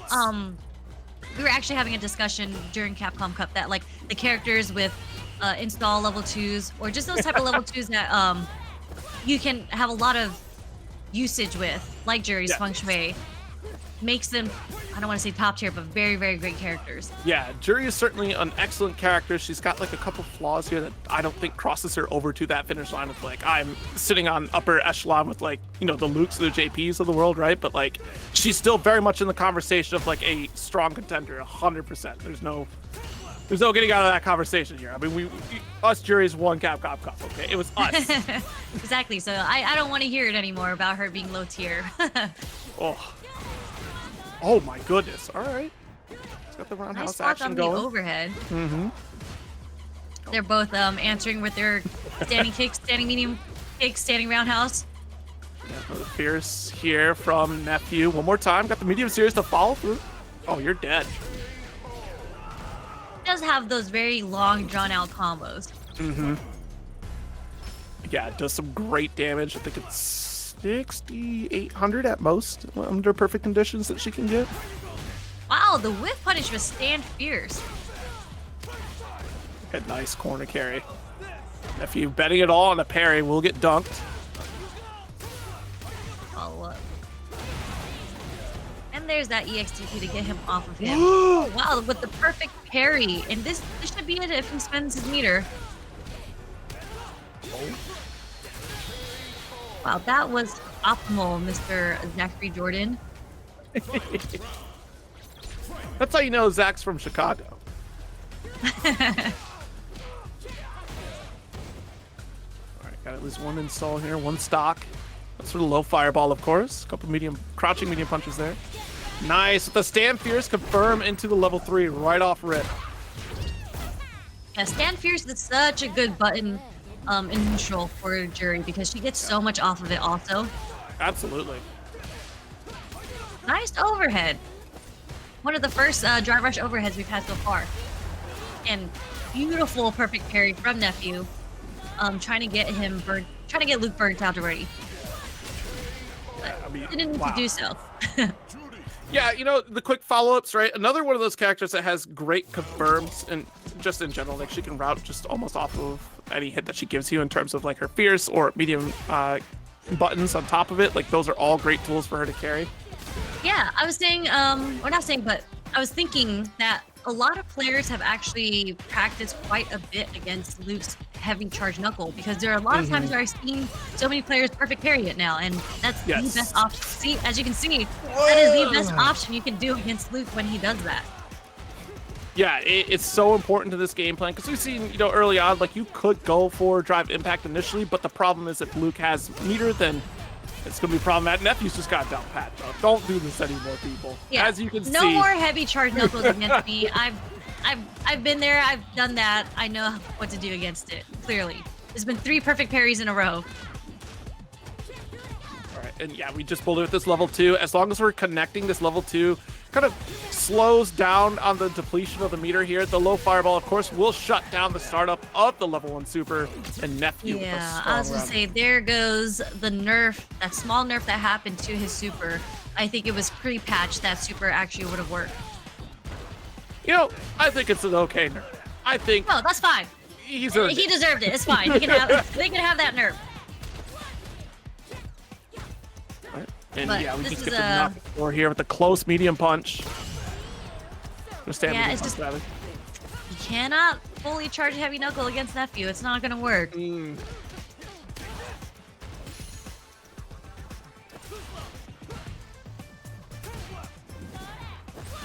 Little fireball just to get the approach here. Yeah, don't have Slack not able to interrupt the drive rush, so we get scooped out. You spent it back to back though here. He did. He's in the yellow now for the meter. But he's sitting on that CA. Yeah, that's a punish. This should be it. Yep, we're gonna have to spend it. I wonder if we thought that Zach was potentially going to press right after, maybe you get like a throw, or gosh, because that's such a, honestly, it could have been a misinput. That does happen quite often, where you're already kind of autopiloting the route there, and the medium button still kind of lingers, so you don't get the fuha, you get the quarter circle forward instead of back. Okay. Yeah, I think it was a good recognition on Zach, just trying to interrupt with the delayed jab and recognize the counter hit off of it.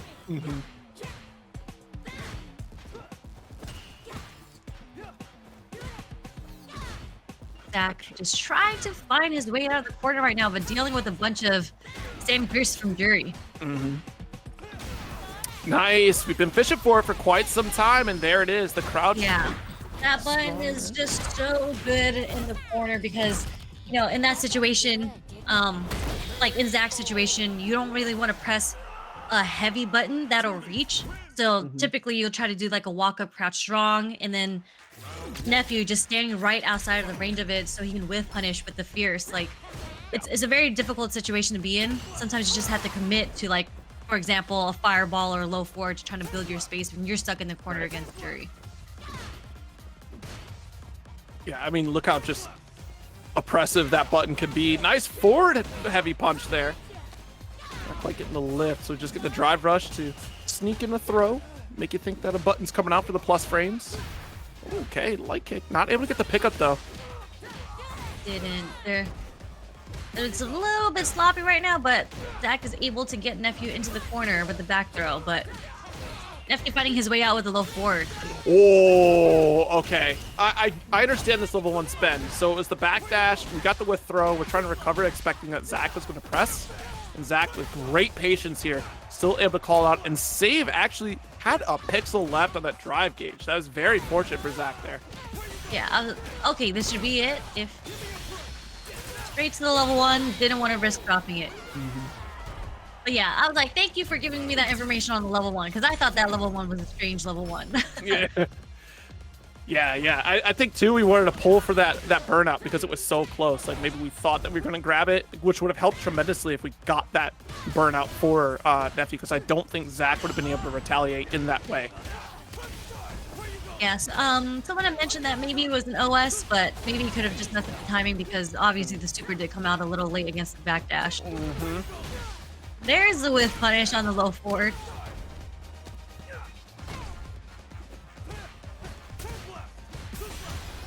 Oh no, he burns himself out trying to keep the pressure on. Yep, stay safe with the low fireball right after. Nephew might find a way to activate level 2 if he keeps blocking. Oh, he doesn't need to. He's gonna spend it. Yep, he's gonna spend level 3. Yeah, you want to buy yourself some time to build back up. Of course, you got the substantial lead. This doesn't know. Oh my goodness! It's more than a lead. It's the round lead. That is a round. Yeah. Okay, you took that one. Oh no, walked into it. That's your own fault there. Good. Yeah. So good against in that range. Oh no, the crouch fierce.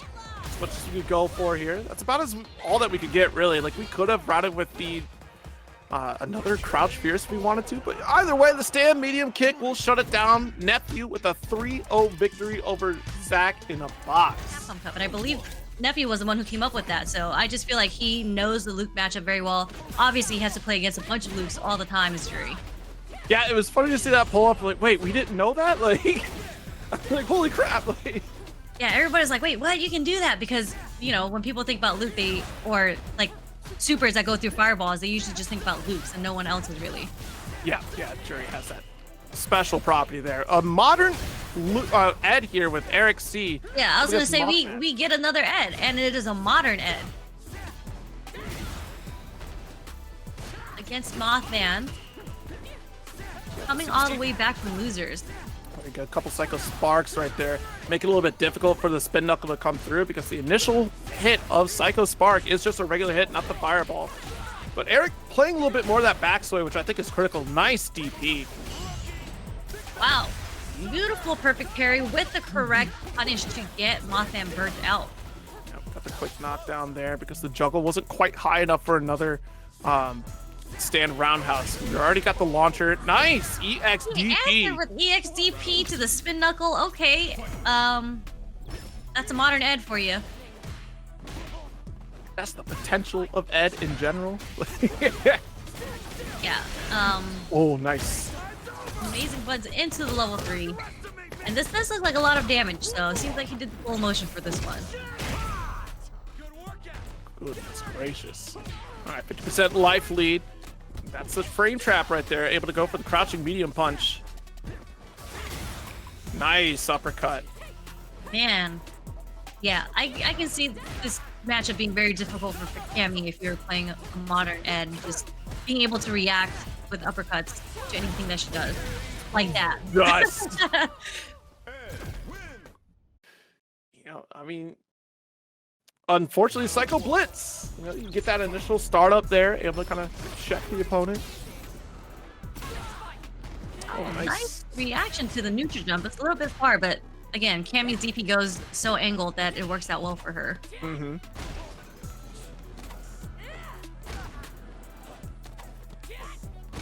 Another throw for the corner position. Now, maintaining this corner control is so important for Mothman. We're just going to do some throw loops. And there's the pressure, the EXCP to get the pressure off of him. Oh, nice threat. Yeah, so that's a cool thing about Cammy is just like, even though you're playing modern Ed and you can react to my jump ins with DPs, you still have to be concerned with whether or not she's going to dive kick or do a regular jump in. So there's still the guess there. Yeah, and this is the problem we kind of talked about earlier with the previous Ed, that when you get stuck in the corner as Ed, it's kind of tough to get the opponent off of you. Because now that they've closed the gap, your flickers aren't going to be as effective here. Nice spin knuckle setup. My goodness.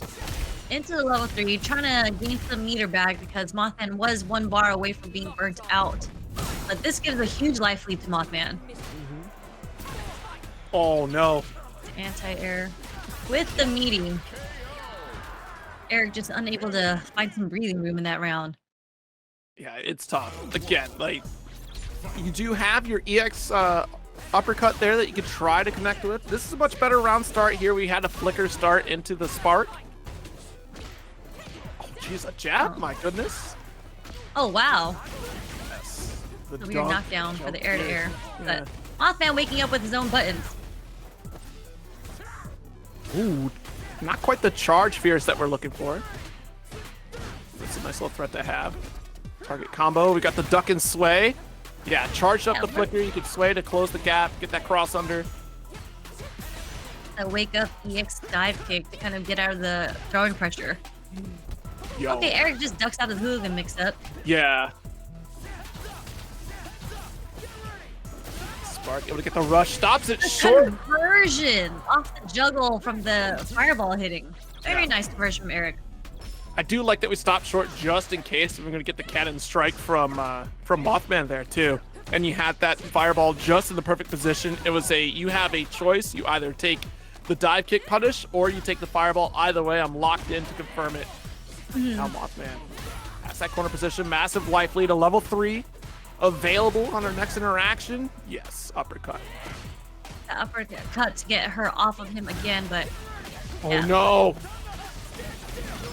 Yeah, that's a punish counter right there, so you're able to get the crumple state. Yeah, and Eric's able to beam back some meter because he was very close to being burnt out. But Mothman is sitting on level 3. Oh, I can't believe we didn't get the punish there, actually. There we go, uppercut. You get the juggle into the blitz. Nice 2-1 victory right now for Eric. Nice reaction with the uppercut. I feel like in a lot of those situations, people tend to choke a little, get scared to anti-air because they're looking for so many different things. Right. That was a very scary one right there. I'm surprised Flicker didn't hit the cannon strike. Wow. Just consistently anti-airing the dive kick is really nice. Oh, try to do it again here, but this time around didn't stop short on the drive rush. The dive kick connects. Nice block on the uppercut here, and now there's a burnout state. Mothman gonna hold this corner position. The medium kick with. And No. there's the DI for the stun. Yeah, very scary. That corner position. Mothman just outside of the max range there for stand medium kick from Cammy. And able to get Eric to kind of put out a whiff button and still able to connect with dive kick. But wakes up crouch medium punch. Doesn't quite get out of the corner with this DP from Mothman. There's that classic Cammy pick right there. If you take a throw, you do the spiral arrow. But beautiful backdash from Eric to make that meaty throw whiff.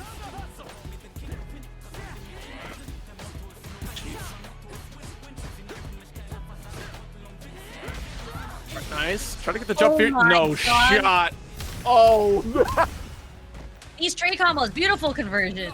I Yeah. didn't know that was a thing. Oh my And it God. killed. Cammy. Okay. No way. 2-2. Nice combo by Mothman.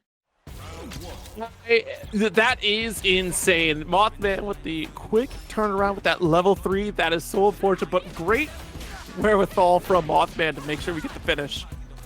Yeah, great awareness. That must be a thing where like spin knuckle just hits you in the air as a trade. Okay, uppercut. Too far away to get the blitz follow up there. Yeah, it's certainly Ed's turn. The stand medium kick finds the connection there. No throw loops for you. Mothman EX is out the front. Oh wow! Tried to anti-air, but a little too late on that.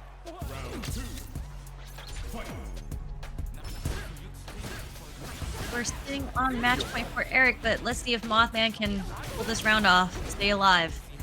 Nice blitz, This is got the losers. duck this way. Able to close it out. Nice, another medium. There's the full flicker pull through. Very deep jump gears. Oh! Oh, that is the dive kick hurt box. Yep. I think that was the medium uppercut, and that's why it hit.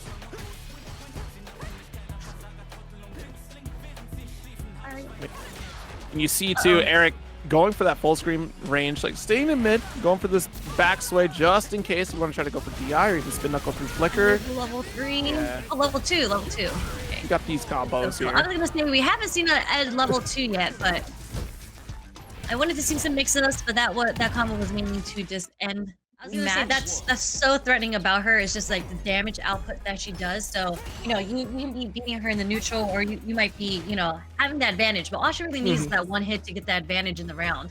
Yeah.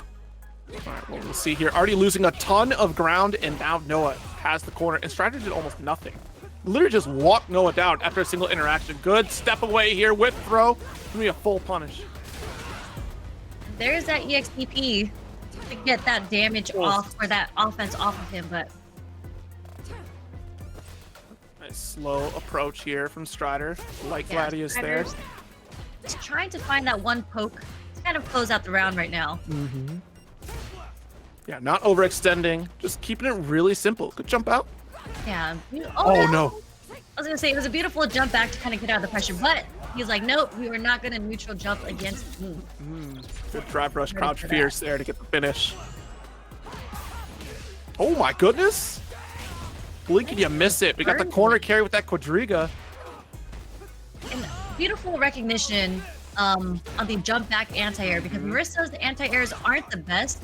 So especially if Luke's trying to jump out, or any opponent's trying to jump out of the corner, that jump back target combo works really well. And it's gonna go to level 3. Yes, we are. Yeah, let's get that corner position, build up on our drive gauge, and strip even more away from NoahTheProdigy. We are one guess away. Will Noah wake up with something? Gonna get that patience from Strider. Full respect on the resources available from Noah.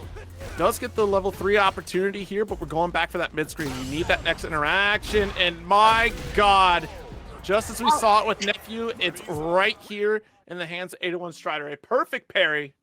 Yeah, it is the best tool to go against that heavy knuckle, but it is something that you have to practice against. So clearly, these high-level players have been practicing against that heavy charge knuckle. And there's that jump fierce to beat Marisa's anti-airs, which again aren't the best in this game. Yeah, and that's why we see Strider so often go for air-to-airs. Like, that's also a very valid option. Marisa gets such a positive interaction after the target combo anyway. Good carry from Noah, though, to hold the corner. Yeah, and it was like, that was a great... We tried it again. So I was going to say, with punishing Marisa's Gladius with Stand Fierce is such a risk because of that particular situation, but he was able to get it off the first time he attempted it, so... Was able to sandblast the phalanx, dash up with the punish counter throw. Sandblast just beating the Superman punch startup time. And Noah answers with his own perfect parry. Right, got the cross up right there. Good stuff.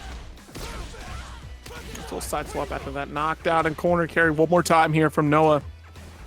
Yeah, Noah's trying to see what Strider's trying to do, but amazing check on the drive rush with that target combo, and we're gonna go into level 3. What is the next guest after this? What do we got? We got the medium punch. Oh! I'm gonna walk up stand medium kick. Interesting choice.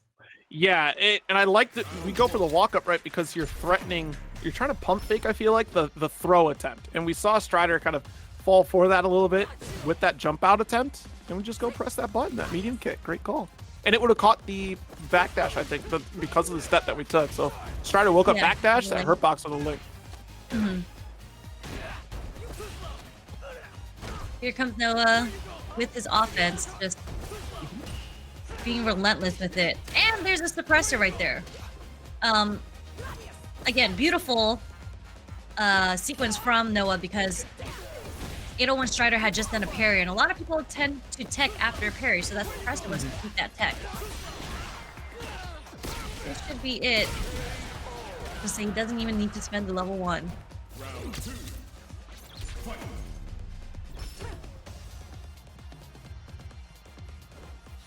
Dance begins, goes for a neutral jump. Let's see what we're going to be reacting to. It's starting to get risky because we've seen Strider go for drive rush crouch fierce on the neutral jump before, but Strider not showing that quite yet. Yeah, Strider's trying to find his way using normals right now, and he has been able to walk Noah into the corner. And he did. Oh, no! There's the shimmy, the neutral jump shimmy. Yeah, but unfortunately, he did try to do the air-to-air. Fortunately, it was a little too late. Seems like her jump is a little slow against that, but this is going to go into level 3. Nice pickup here. Bam. That killed. And just like that, we are 2-1 with Noah. I mean, it was such a strong start for Strider there. And Noah, finally settling in. It was. I do feel like in the first game, Noah was playing it a little differently. Played it a little slow. Not as offensive as he typically does. But for the past 2 games, Noah has been relentless on the offense right now. And a good mix-up between what his decisions are with jumps and drive rushes. Oh no. Sent it home with the Gladius. And there's the shimmy. A lot of damage is coming your way. Yep, and now Strider really trying to play in your face. You're going to get aggressive with me. I could do just the same. Yeah. Where are you going? There's so much fear that is represented with play with Marisa like that, right? Like that you get right in your opponent's face. You have to guess every which way of the interaction from Marisa, whether it's going to be the Scutum setup, if it's the command grab, or if it's going to be the low, or am I going to get caught with Armored Gladius? Dash up buttons is the choice from Strider here. Rodrigo finish. Oh, wow. Was Strider trying to mix it up with like a late drive rush, but unfortunately Noah was ready with the crouch strong. And that jump medium kick, that cross at range works so well against Marisa as a jump in. Yeah. You have to worry about that whiffing. Very unfortunate for Strider that whiffed over there. Yeah, that should have been the pickup. I think even Strider thought for sure that it was going to be low enough that that button was going to work out here. Nice challenge. Yeah, beautiful challenge. And it's so funny because his hurt box is actually really wide when he's charging that heavy knuckle. Into the level 3. Lots of damage coming. And yeah, he has one more guess at this point. Yeah, I mean... But again, Strider also has to guess. Yeah, it's gonna... Noah is packing. And this is going to burn Strider out. But Strider is still going to have the life lead in this situation. Yeah, just spending level 3 as soon as we can to build up that gauge. And does strip for Strider, though. So we can still kind of chip away here if we want to go for Sandblast. Dodges the Phalanx. Trade's not going to work out in your favor. Have to be so careful. You gave up so much ground. It doesn't work. Both charged against each other for the trade. But unfortunately for Noah, but fortunate for 801 Strider, he had to be healthy in that situation. But funny to see 2 fully charged moves go against each other. I think we just committed to that. Like, there's nothing you can do now. You've committed to the heavy flash knuckle. I go, Gladius, what are you going to do? You can't break me out of this. Oh, no. Nice cross up. Able to get out of that corner, too. There's that Superman punch. Really good against projectiles, but 801 Strider reading the EFC coming from Noah.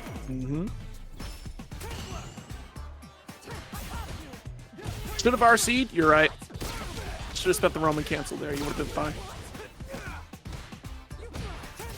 Oh my goodness. Nice crouch and medium punch there just to get some space after the Sandblast.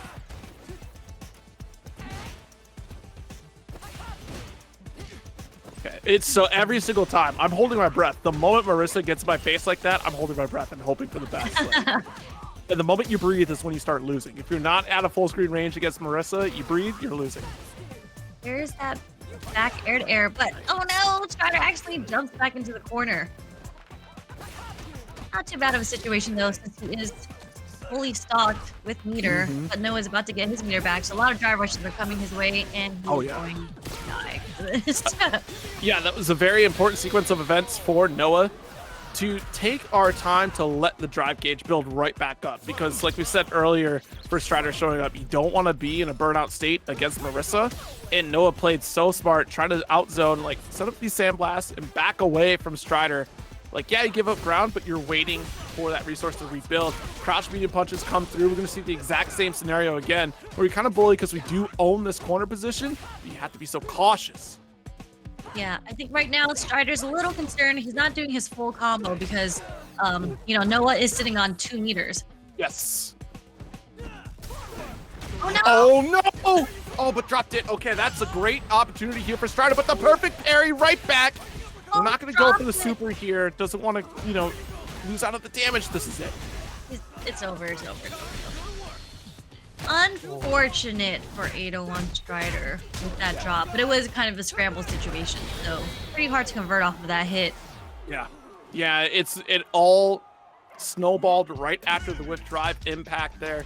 A great pickup from Noah, then even though it dropped, because that would have been even better had we committed right after. Blame you for that pick, I'll be honest. Yeah, I can see Juri doing pretty well against Dhalsim, especially like since she has really good movement. She can answer with her own fireball games. I just think Jamie has a lot more tools that he can use. Different normals, more damage for sure against Juri. Yeah, because honestly, that Stand Fierce is such a strong button against Dhalsim. You want to teleport? Great. You're in the perfect position for the Stand Fierce, and you're going to get DP'd like crazy. Yeah, and having like a super like feng shui, just the pressure on Dhalsim because he doesn't have a reversal. Yeah, Jamie, a much better option. He can answer with his own. All right, nice. Got push back here. Got another drink. We can stock up on a little fireball. Thank you for reminding me I got a call for jury duty, Messenger. Appreciate it. That doesn't sound fun. Oh, man. It's been a week. Wow, nice conversion off the counter hit. That puts Nephew in the corner. Oh! That DP whiffed. Yeah, and immediately spends for level 2 just so we get the burnout series. And yeah, he opened up one more time. We can just make a full spend here. Not complete. Oh, I was like, is he gonna live with the pixel? Nope. Nope, not at all. Not against Juri. Yeah, we gotta use all 6 buttons at least once. You can still keep routing through. Another nice conversion off these counter hits.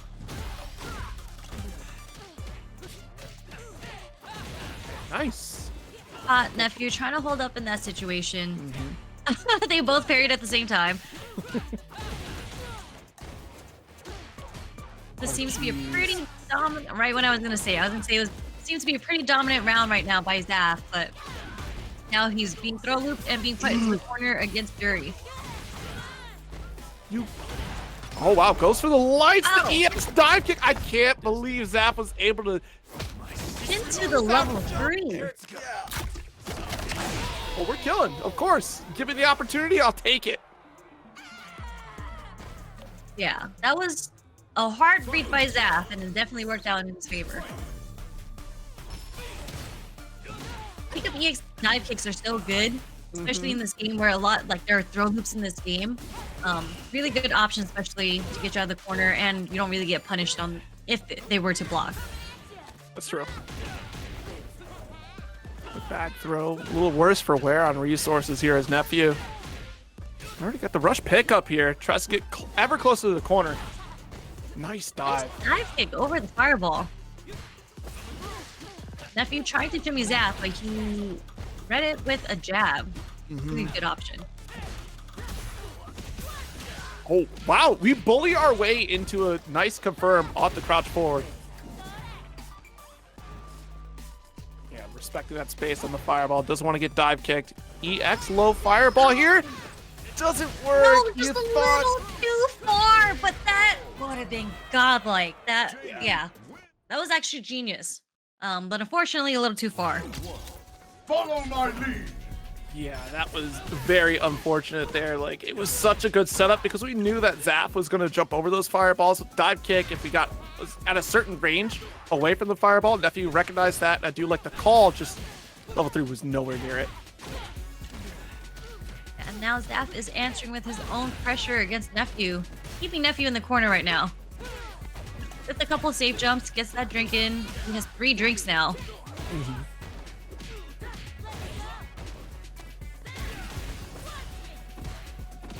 Just blocking the overhead. But Still that your is turn. plus.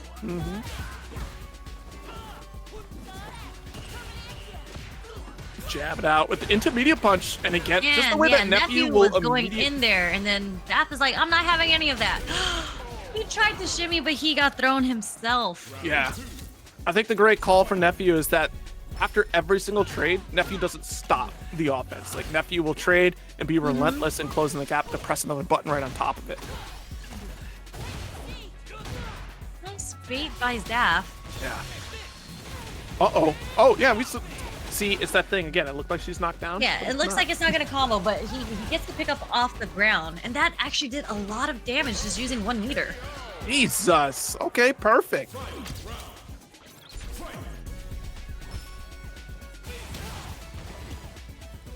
That, oh wow, we're just gonna on holding the drink there, but Nephew recognizes it and wakes up with Drive Rush. Throw? Now he's at level 4 Jamie, one of the best characters in the game at level 4. Is this the first time we've seen Zaf hit level 4 in this set? In this set, yes. Yeah. Definitely. But unfortunately, he wasn't really able to do much off of it because I do think this level 3 is gonna kill.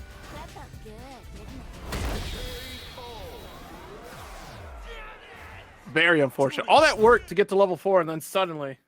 Yeah, then you get hit. I didn't see what he got hit by, but I'm just gonna assume it was the fierce.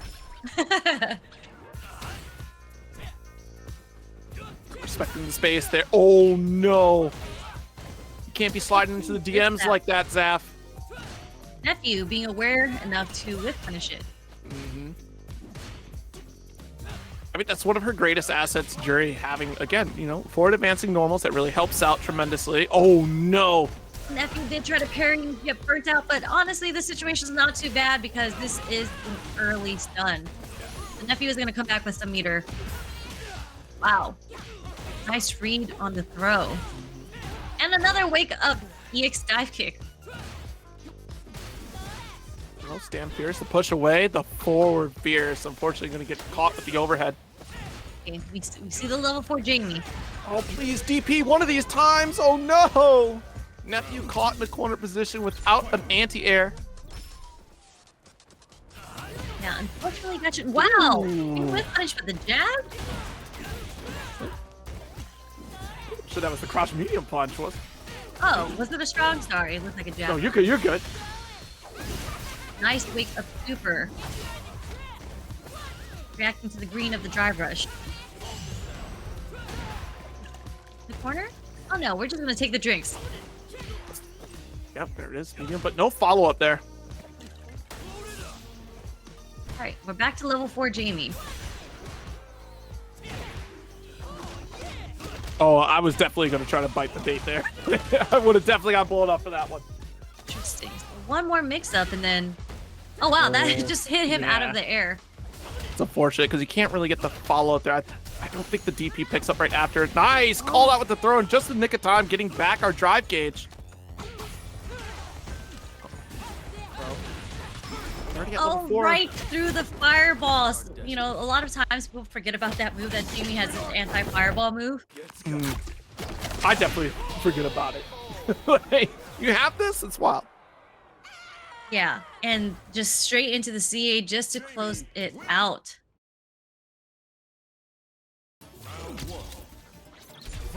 Zaf now taking the lead. Let's get in the notes in the chat too. Zaf actually put NuckleDu in losers to make it to this point. Wow. Okay, yeah. Okay. Zaf putting work in this tournament right now. With Sim and Jamie. Oh, wow. What a late EX dive kick. There's that EX dive kick. Very hard to anti-air actually against Jamie.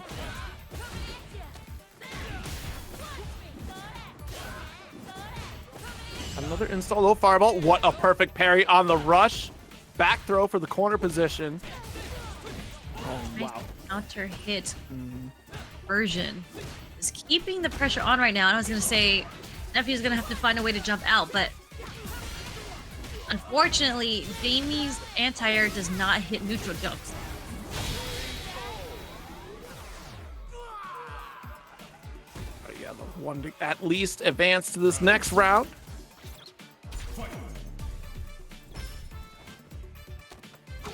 Oh wow, just a stare down into a throw. All right, four and the whip punish on the dive kick. Mm-hmm. Nephew did so confidently because he just walked up and did it.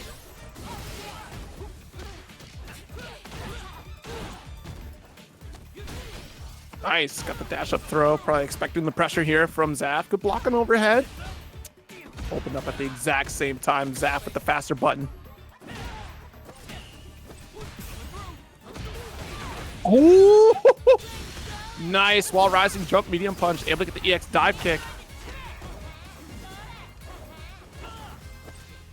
So, no rush quite yet. But because you go full screen state, you allow Zaf to get a little bit of a drink.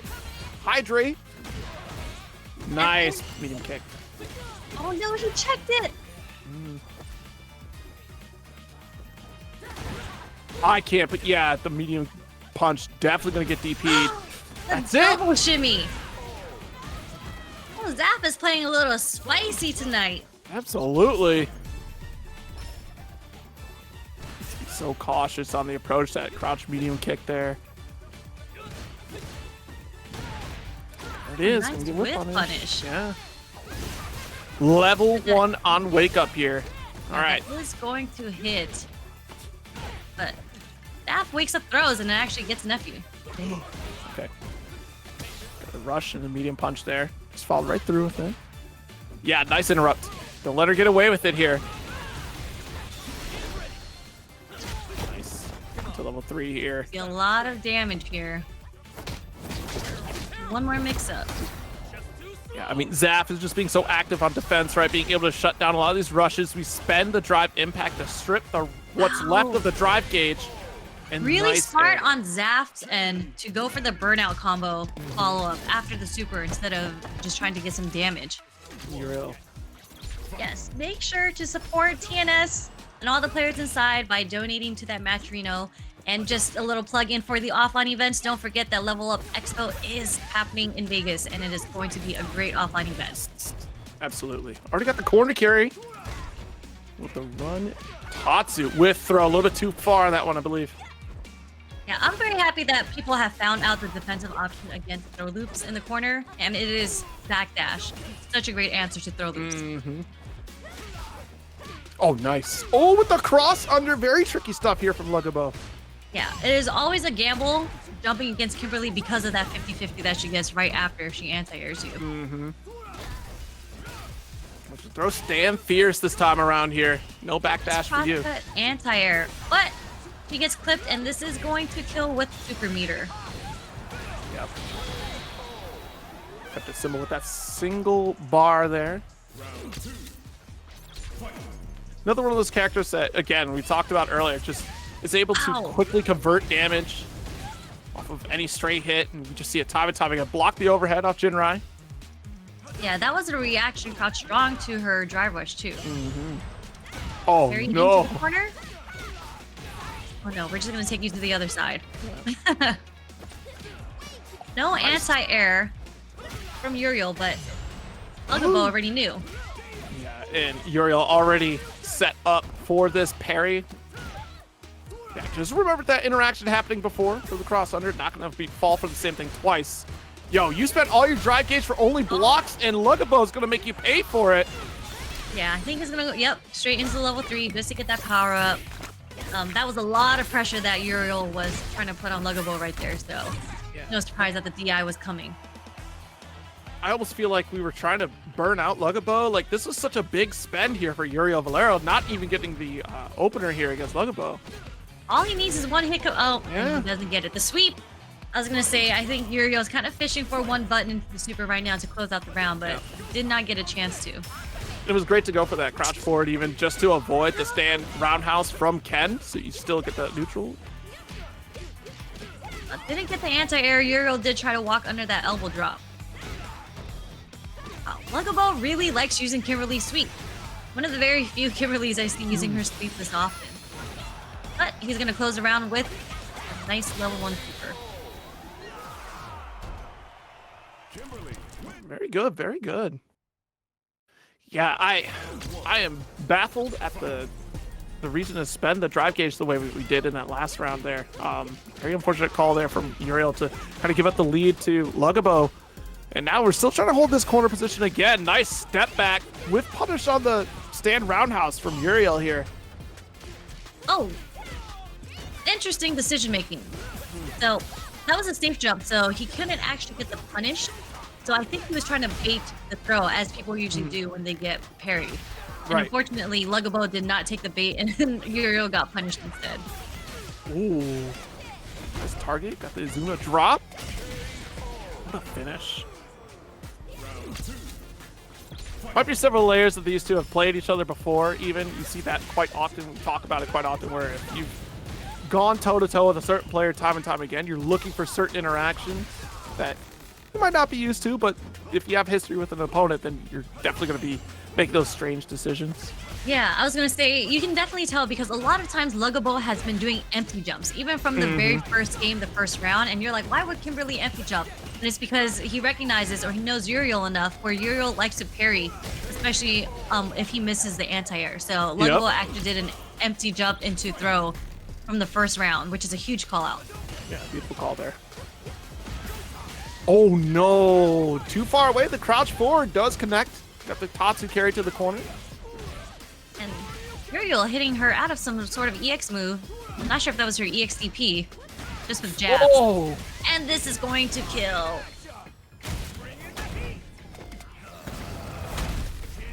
that is tragic. I mean, just be the bully in the corner. You do take the W here. Uriel putting one game on the board, rather.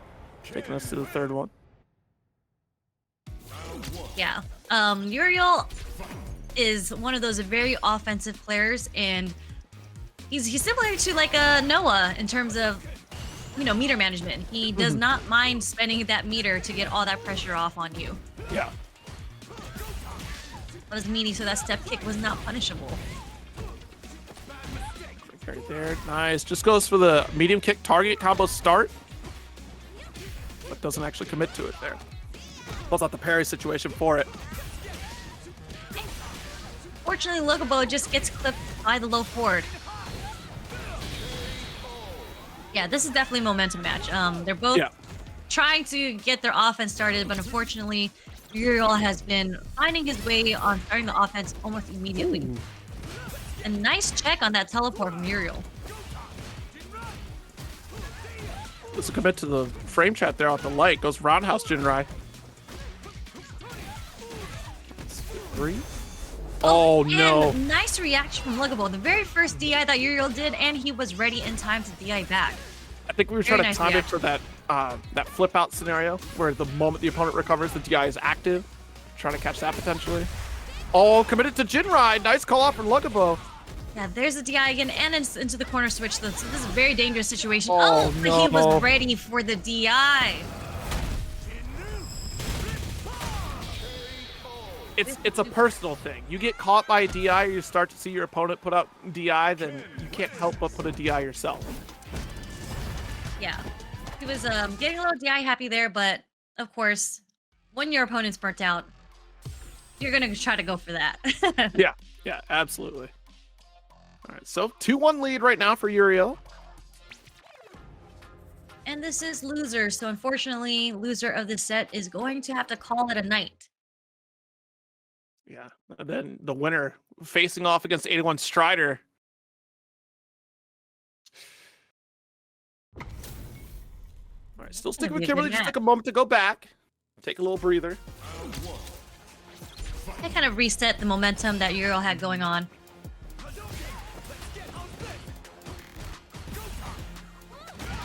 Oh. Jimmy attempt. Out in his favor. Uriel's just getting all the right offensive reads right now.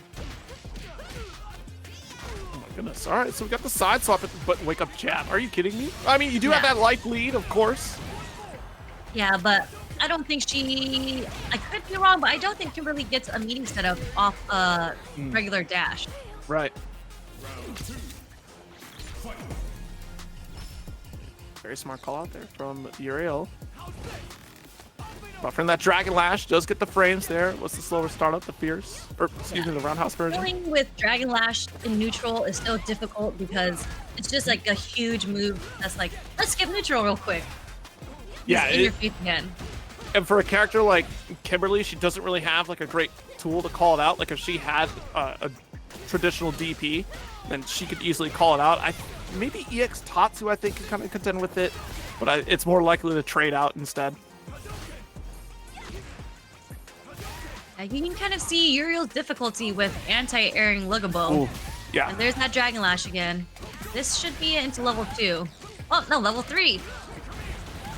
Stop. How many Dragon Lashes? And that was supposed to be the level 3, but we got the misinput into Fireball. You can get level 3 for your troubles. Yes, but they're both burnt out. Uriel having the CA remaining. He actually went for the meaty. Okay. He had no fear in that situation.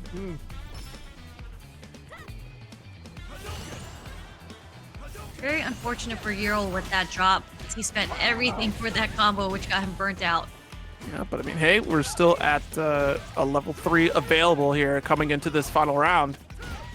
Yeah, Lugabo is going to have to fight his way out of the corner once again. It's not the best situation for him right now, and Uriel spending the drive meter just to keep his plus frame.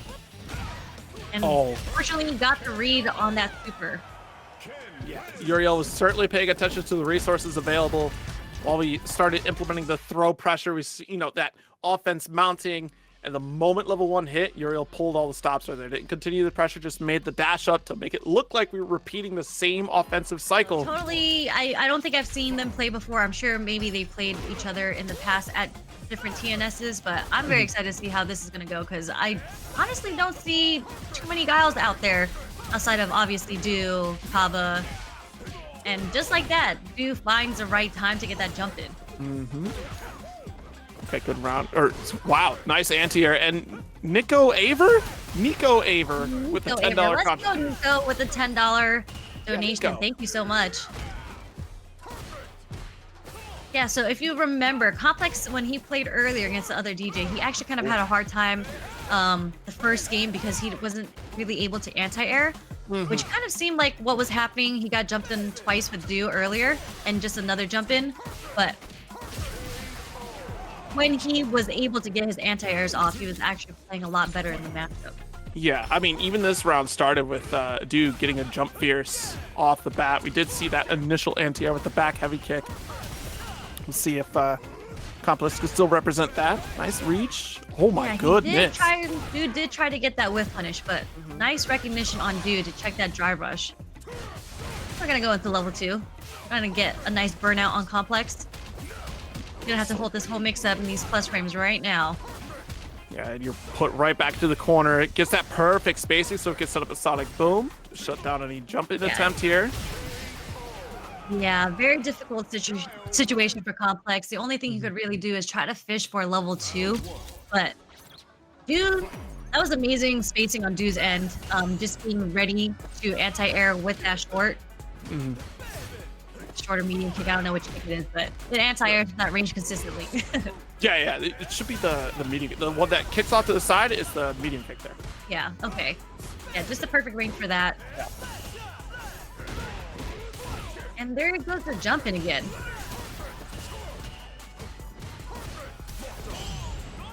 Nice, perfect parry, and he throws him into the corner so he can get some pressure off.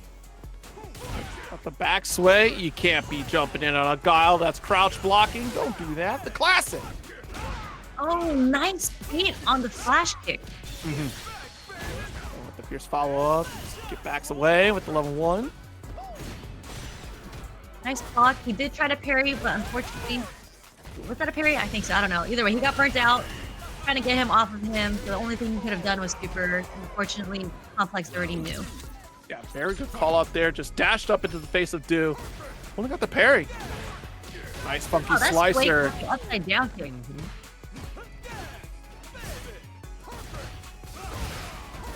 Oh, trying to get that punch in there. Nice. Yeah. Space. Du is building some space with the sonic boom. No way. Hit. Yeah. Nice level 2 coming from Complex. Yeah, just in that sweet zone there. Again, another wake up boom here. Oh my goodness. Yeah. It's just a nice get off of me. Wake up Hurricane back to back, and this time around, Complex trying to go for throw on that one instead of parry, so he got pushed away. Yeah, Complex right now trying to find a way to get in on Du, and neutral is still difficult against Guile. Like, dealing with the sonic boom and just dealing with Du just ready to anti-air.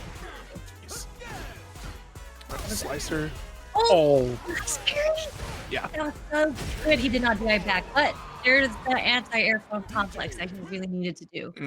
But that was really good defense on Du's part, not getting baited by the empty jump and sway. I would have protected there. Yeah, you know, Du is one of those individuals that is very difficult to open up with a whiff throw. Like, he just sits so stoic on defense, waits for you to press that button, as opposed to trying to, you know, shimmy out. Like we've seen before, where Du will just stand there as someone shimmies like 3 different times. Yeah, he's been there before. He has a really good mental against that. And hard to get Du to crack. Right, backs away from the slice. Nice. That anti-air. Just somehow gets hit by the meaty sonic boom. Not sure what he was trying to do there. Yeah. Nice parry from Complex 90. Wonder next time Du does that, he's gonna throw instead. Oh my goodness. He was trying to get that drive rush, but yeah. Complex actually held the parry there. Really smart on his end. Got the blade. I do like the use of EX air slasher there to shut down blade. Oh, goes for the drive. I mean, yeah, drive reversal there just to get it away anyways. Loses drive gauge on his own turn. Oh no, he's not. Oh wow, it still hit. Interesting. I thought Du was going to go for the sonic boom, but it still worked. Oh, and there's wow. that DI in the burnout form, and he got his gear back. Yeah, you could have followed through there. Just didn't end up finishing the food of the combo. Now we're burnt out here. Du have the level 1.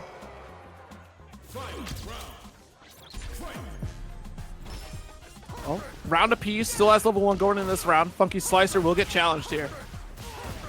Here's a sonic boom. Working really well for him in neutral, kind of checking Complex's drive rushes in the neutral naturally. The block on the slice. Nice. Wow. This flash kick having such a far reach on that neutral jump. That was gonna hit. Nice parry on Complex's end. Upside down kick does get punished. Didn't count on the jump. Not gonna be burnt out yet.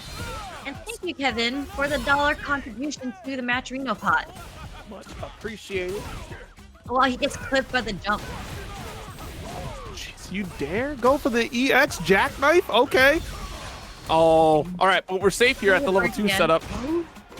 He waited this time. It gives you that moment of pause. Rented Dreams with the $1 contribution. Thank you very much.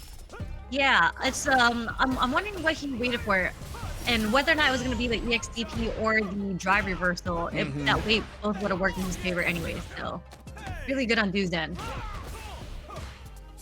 Yeah, and bet the fact that that Complex thought that we were going to throw right into the mini booms after the level 2 activation, because that would have worked if we would have done that. Nice conversion off that jump. Safe setup. Keep pushing away there. Doesn't get the parry that we're looking for, so it has to block that slicer. EX flash kick. All right, burns yourself out, and what a challenge. The crouch medium kick there. With the conversion. Nice. Nice way. Yeah, The gets away. punishment on his kick. Yeah, trying to get away from that stand roundhouse. Perfect parry, and we do see Du going back to that zoning, but every time Complex willing to spend EX air slasher just to rip right through, so we have the opportunity to close the gap. Yeah, and like right now, just watching the gameplay, it seems like Complex is trying. Wow, that was an amazing conversion.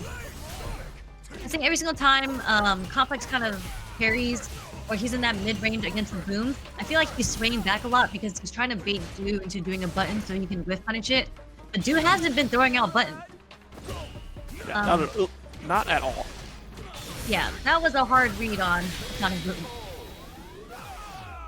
And just like that, Du takes it 3-1 over Complex 90. Moving on through losers. Velorio, excuse me. Yeah, and it's funny because again, I was saying that Uriel is very similar to, he's like the Ken version of Noah. and you know when Strider just played Noah, so I feel like the matchup is going to go kind of similarly. Whoa. As you know, the jump back anti-airs and Uriel just trying to get out of the corner. Strider's just going to try to play the neutral as much as possible. Forward target combo there. Oh no, what a whip punish. Yeah, you can't be fishing against... Yeah, you can't fish against Marisa. You have to make sure that your buttons are pressed with intent. Nice neutral jump on the scutum to get the side swap. There's the... Oh my gosh. The perfect parry. He was ready for that Dragon Lash. I feel like if you've been playing Marisa to the extent that Strider has been playing, you're used to people bullying your character. And Ken can certainly try to be a bully with Dragon Lash, so you get used to that perfect parry timing. Like, you utilize every tool available to Marisa to really get these opening opportunities here to extend. Level 3. Ow. My goodness. And yeah, Strider didn't mind burning himself out for the situation because literally one guess. Oh, never mind. There's not one guess left. That was it. Yeah, Marisa things. Two-touch queen. Two-touch queen. With all the meter in the world, indeed a two-touch queen.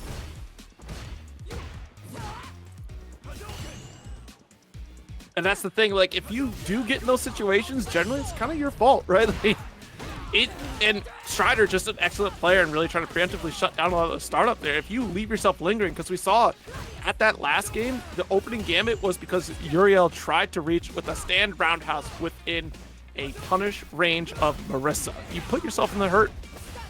Oh, nice jump out. Yeah, and that's actually really cool to see the adaptation by Uriel because the last 2 times he got perfect parried on the Dragon Lash, it was a fireball into a Dragon Lash, and both got perfect parried. So what he just did was a perfect parry on his fireball, and then instead he did a dry rush throw instead, and actually got the punish counter off Strider's parry. Yeah. So really good adaptation between these two players right now. Yeah, super critical in this situation here to get the route. Yes, the Jinrai combo here. Very difficult combo to time. Especially with the course correction Uriel just took out of that situation. Because normally you go for the quick roundhouse series. That was the light start there.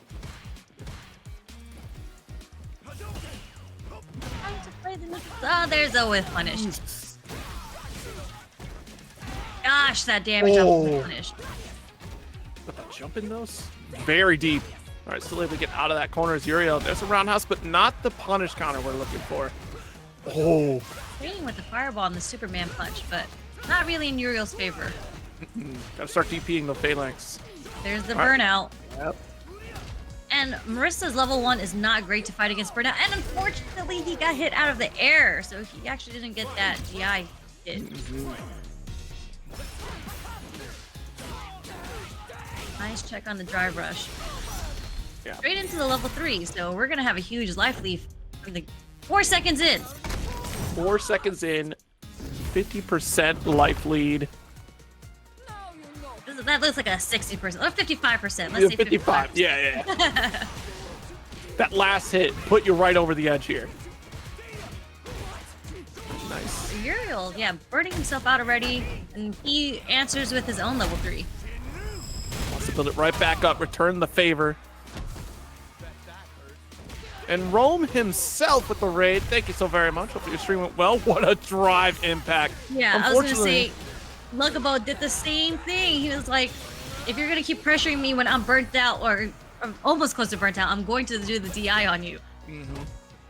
Let's be careful. Ryder not taking the bait on the shimmy. Wow! Yeah. The armor move. He's just ready. Skewed him, just coming right through. The shield. If we get the push out, and it's on the Dragon Lash. Much like the heavy flash knuckle, like Strider's so confident in the interaction, knowing exactly that you're committed to it. Like, great, here's my kill. He streamed it in Go O's, played Devil May Cry 2. I mean, that's a choice.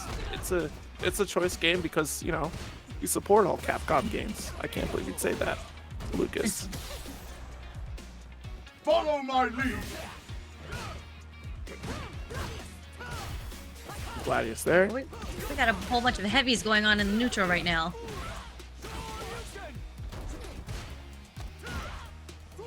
Pierced. Yeah, I mean, really fishing for these punish counters, but at least got the jab series in to get the finish at the meter to spend it at the very last moments there. Nice check on the drive rush.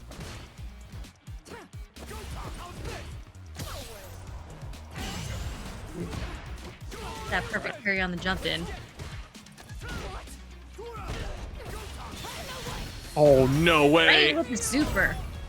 Yeah, I mean, we haven't seen that yet. No whip punish on that. The kick. Yes, jabbing okay. out the Dragon Lash. Very good for Strider there. Gosh, caught Uriel trying to hold up, and there's a command grab. That is why we hold up against Marisa. Yes. We're always holding up in the corner, and even the Marisa players know it, and they take advantage of that fear. Yeah, so really good sequence by 801 Strider, because obviously he got hit earlier trying to hold up, so he knew he was scared of the command grab. One more hit. There's that command grab again, but Uriel jumped again. He's like, I'm not taking the command grab this time.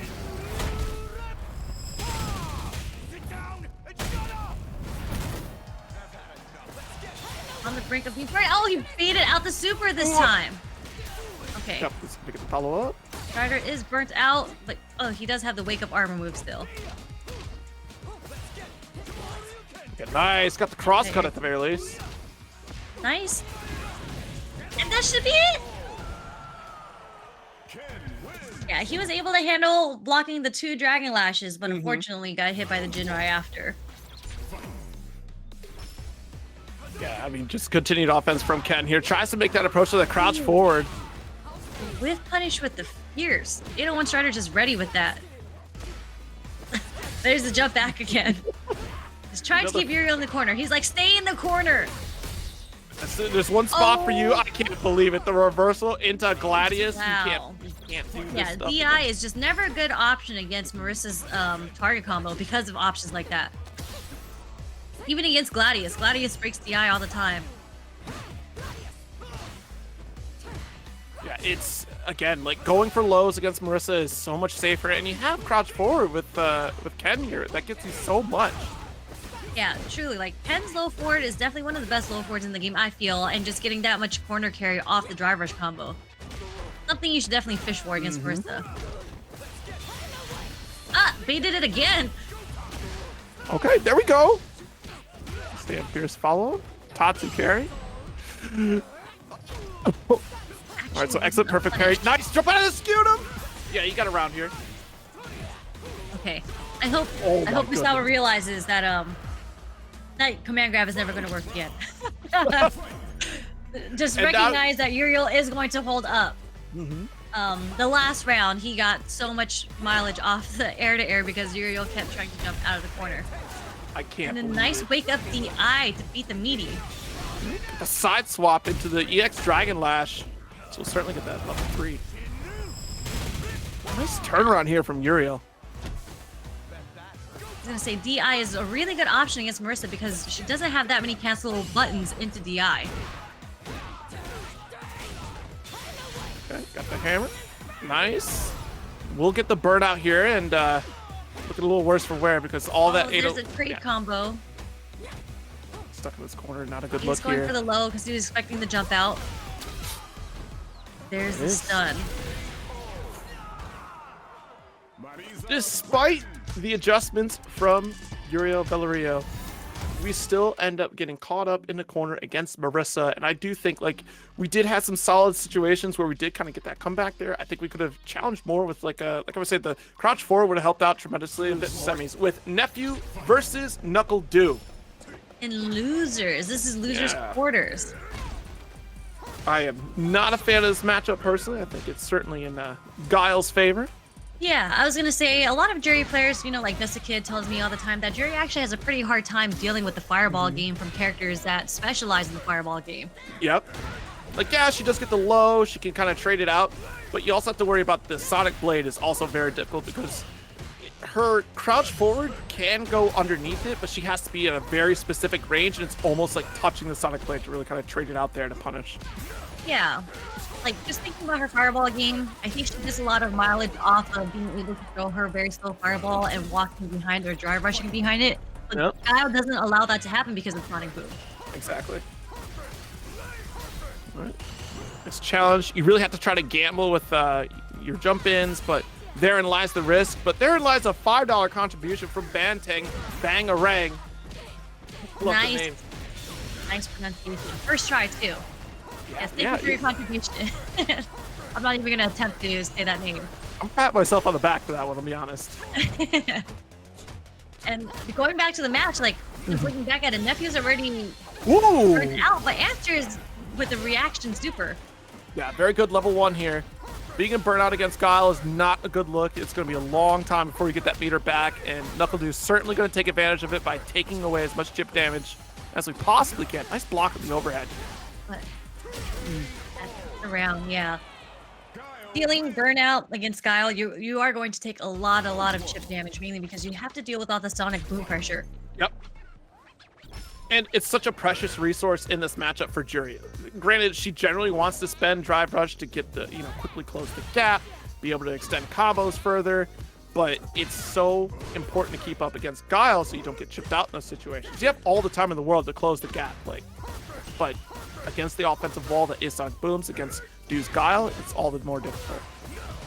Oh boy, yeah, trade on Stampers. Yeah, just a solid neutral gameplay. It's really difficult for a character to get in because I feel like Guile is basically top tier because of that. Like, if everyone says, oh, if you play a character at 100%, they're all like the best characters in the game. But Guile, I feel like really genuinely is that if you were to play him at 100% correctly, I think he is the best character in the game. Yeah, he's certainly very difficult to get on, to get in on, and the toolkit from Guile alone is already built to kind of contend with Juri in general. Like, his normals are just better than hers in a lot of regard, and that's just to go without saying. Like, even if you take away just Boom and Blade, like, he still contends pretty well against her.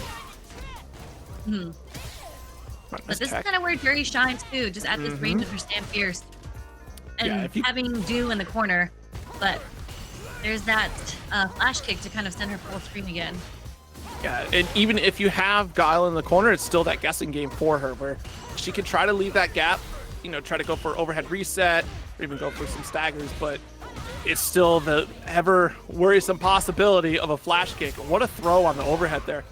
Yeah, and I was going to say, that was like a hard read by Nephew there with that instant jump fierce, I think it is. Just try to read a throw coming from Do, right behind the Sonic Boom.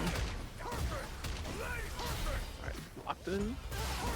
I'm going to drive, and I think we tried to go for install right there, and I don't think it works against Blade. It certainly works against Boom, but Blade is a little more beefier of a projectile.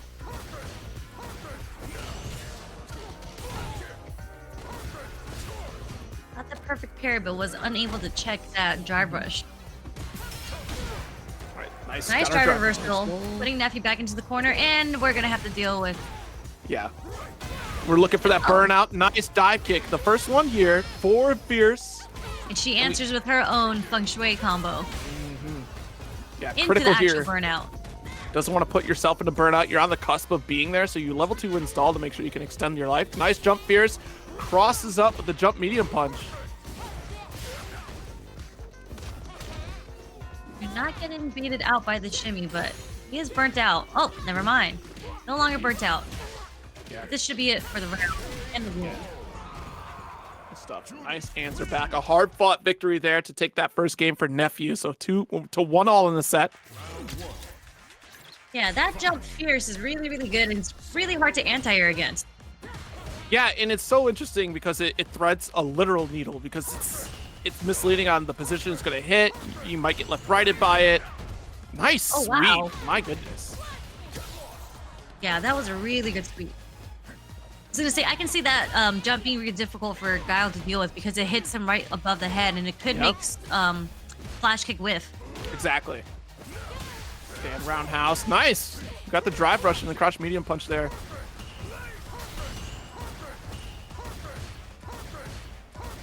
You can walk this down here. We have plenty of drive gauge to do it. Nice, and that does give you the moment of pause. Like, that's a small exchange to win this corner position. Took a little bit of health away, but you put on blocks on to allow that open, to allow this next interaction for Nephew to take the round. Yeah, that was a great me. But Nephew has been playing really, really patient. Just, you know, a lot of when you play against Guile, a lot of times people kill themselves because they get so impatient, having to deal with the booms, having to get anti-aired a whole bunch of times. But Nephew actually really did well being patient there, just parrying the sonic booms and then looking for an opportunity to drive rush in, and that actually hit you, and that's what got his momentum started. Yeah, that mental fortitude is so critical in a matchup like this for Juri.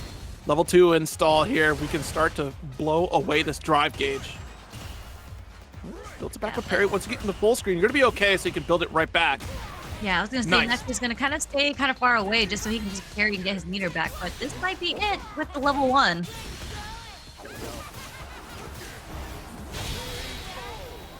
Nephew closes out the second game against Du.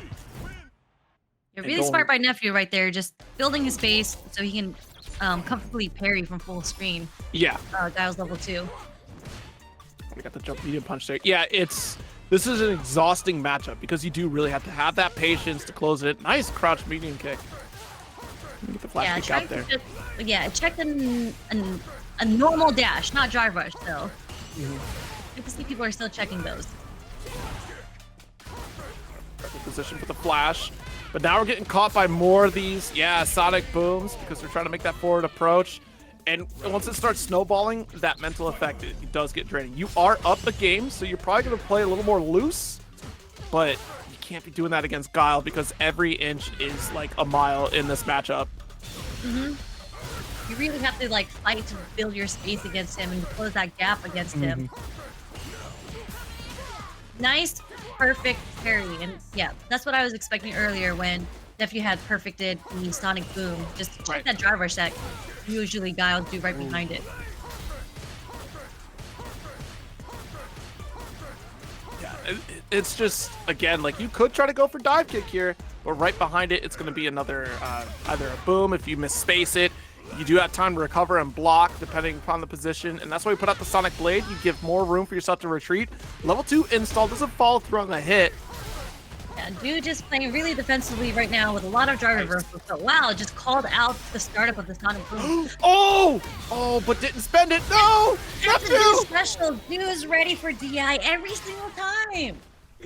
That is so tragic. It was supposed to be fierce into drive rush, and unfortunately the drive rush did not come out. That could have been it for Nephew to at least get in the corner position. Wasn't going to kill, but it would have been a better scenario for them for that round. Yeah, like that's so unfortunate for Nephew that the combo drop, but you know, kudos to Du for just being so aware of that DI, like in a scramble, being ready to do jab super on the DI.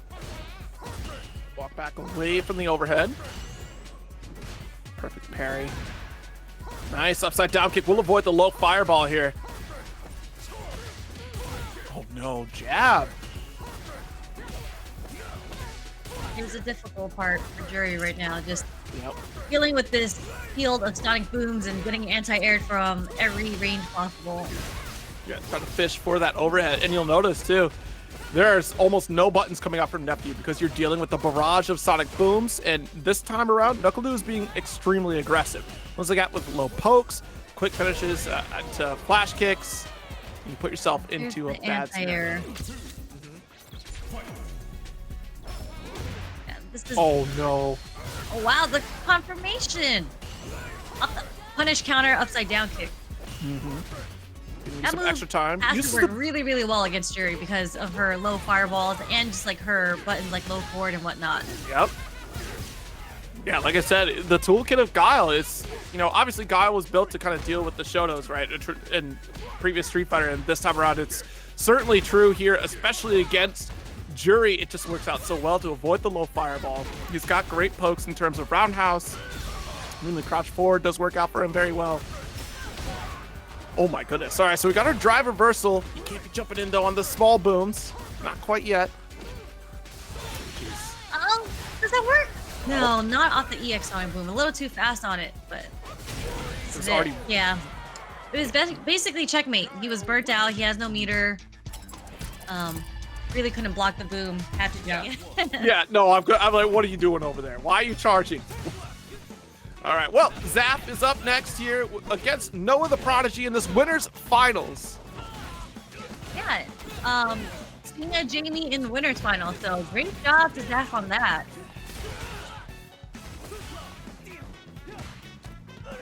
Wow. Noah baited out the shimmy, but didn't really get the punish, and now Zap has Noah back into the corner.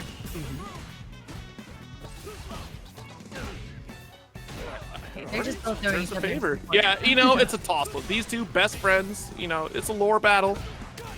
Rivals. Oh no, nice blocking dive kick. Yeah, but he's burnt out, so I don't think that was punishable.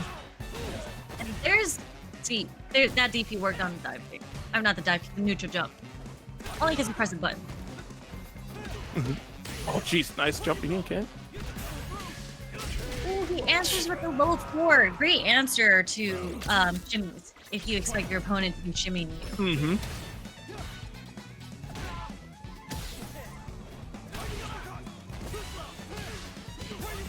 Well, that was a late overhead too. Actually counter hit Zaf. Nice parry into the drink.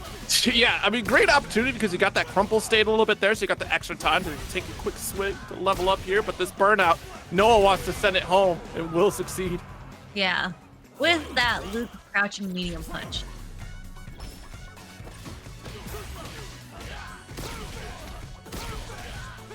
To the corner.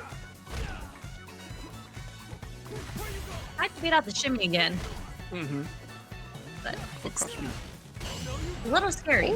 Okay, got the perfect parry on reaction here. Immediate into level 3 though.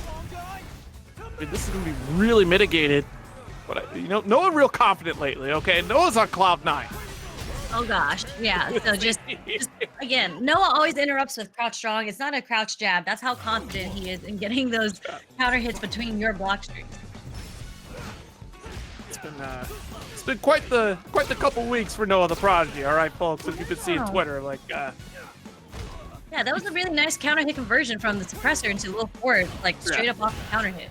Jeez, gosh, the roundhouse right after the punish here. Get a little dicey. All right, Noah just kind of seems to be inside Zap's head right now. Yeah, just a little bit. Right, didn't get the perfect parry here. That's not a good look. Oh, dropped to level 2. Yeah. Whoa! Takes a step back here. Yeah, and gets the shimmy target combo punish.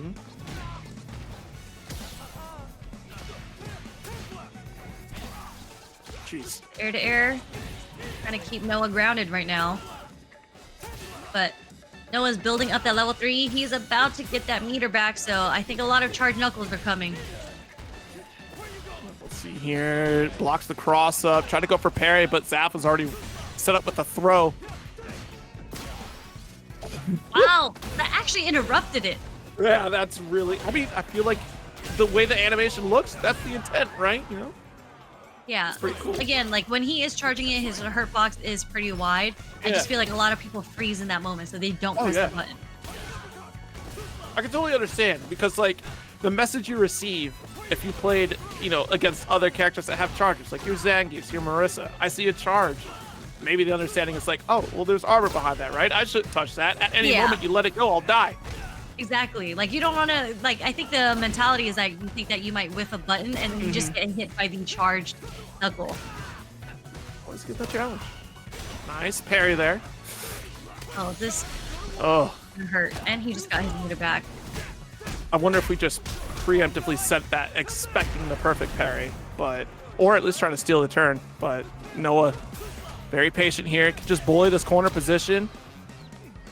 There's that DI for the stun. Okay, this scares him down for a little bit. Y'all, Noah is feeling themselves lately, all right? Like, yeah, honestly, I don't know if the chat remembers the time where, like, you could mash out of stun. I was trying to get out of stun earlier. Sherry, please, it wasn't that long ago, please. Hey, I mean, some people are just fresh Street Fighter 6 players, you know? Yeah, that's true. Just watching my blood turn to dust at this point.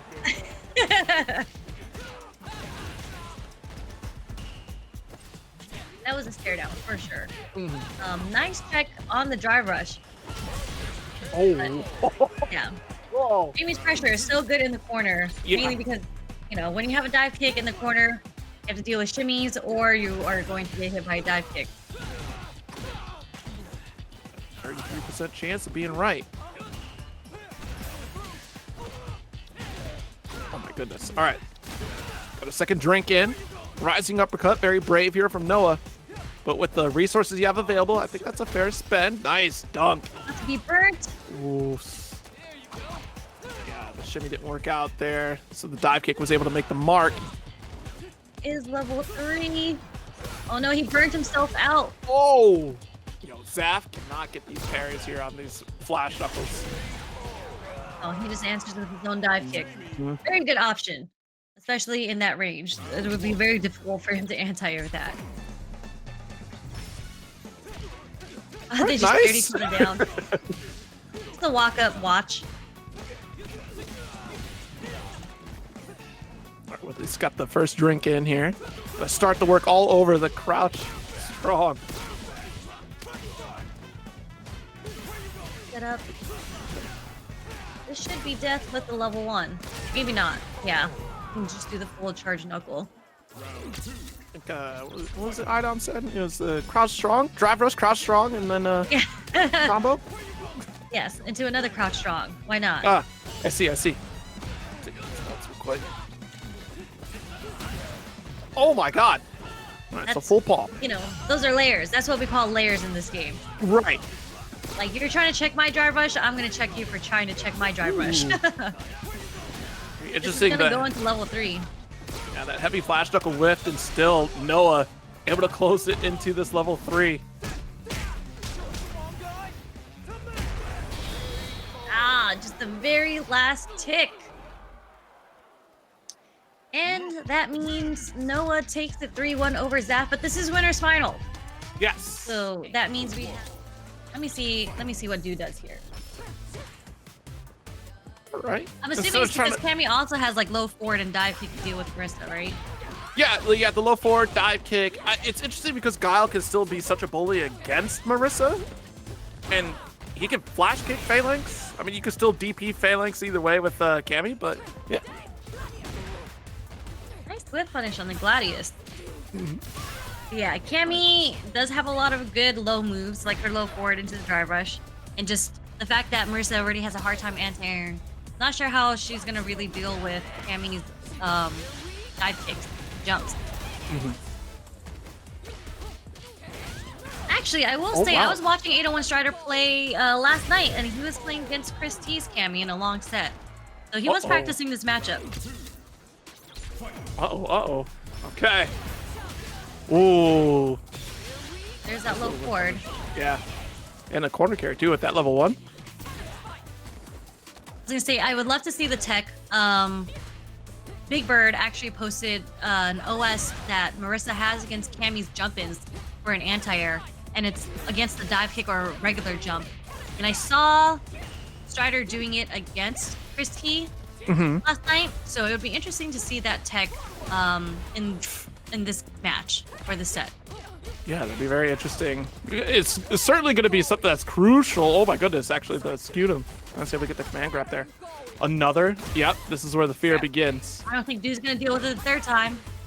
Oh, there! What's your punish opportunity? That's all right, though. The crouch fears didn't find the mark. Save. Yep. I'm not sure what the chip sequence is for Cammy to boost the... Oh! Wasn't it? That was the anti-air. Yeah. That wasn't the option select, no. Oh, okay. That was not what I was predicting. Okay. Here it is. There's the option select. Okay. It's that armored move that she does, and one of them comes out as that, and if she does a regular jump, I forget what else she gets.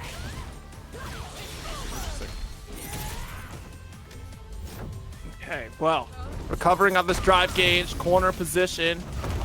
Good lord. She hurt so much. Oh no, no, the fierce hit. There's a counter hit.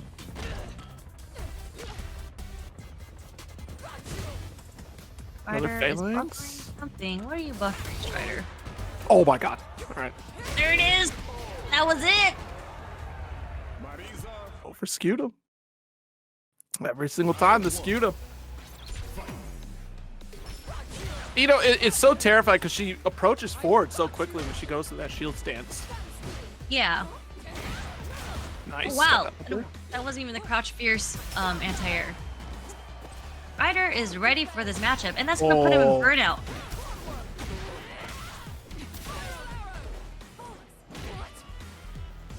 Oh, nice answer for jump back, but fortunately, Strider gets the punish off Spiral Arrow.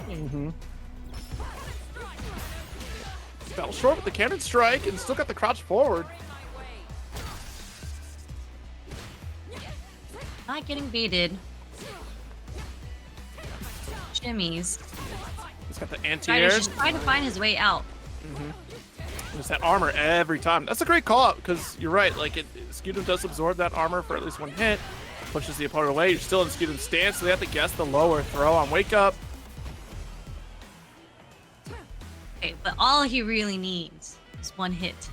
Yeah, that's a That's a lot terrifying of thing. meter that Strider's sitting on right now. It do recognizes it for sure. Got the crouch forward. Good stuff. Wow, yeah, that was a great whip punish on Superman punch. But again, another time. Dude's spacing on this right now is impeccable. Yeah. Took 4 knocks at the door. Normally you can just go for the 3 light punches here. But dude taking the 4th one. Into the level 3. There we go. Getting his damage early and building his meter back.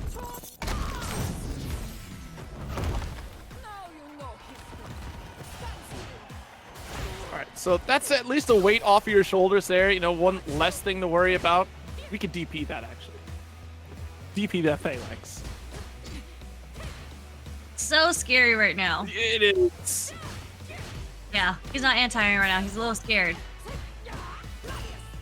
I'm wondering what he was trying to whiff punish with that drive rush into early throw. What he's trying to bait. Jumping fierce, able to sneak in another throw. And the dance They're continues. both one hit Oh, away. no! Oh no! He gets thrown. Oh, no, no, no, no. All right, regular throw. Oh wow, and that is Drive definitely gonna impact, kill. you're dead! Yeah, I'm surprised dude didn't wake up with something, but you know, there is a fear. There's always a fear of waking up with something. Yeah, you're looking for something else entirely, like, and it's one of those decisions that's not at the front of your mind, right? You're caught in a corner position, resources, there's plenty of available, but you don't expect the drive impact. Oh wow, and he's still going to stick it out with Cammy, it looks like. Shall see.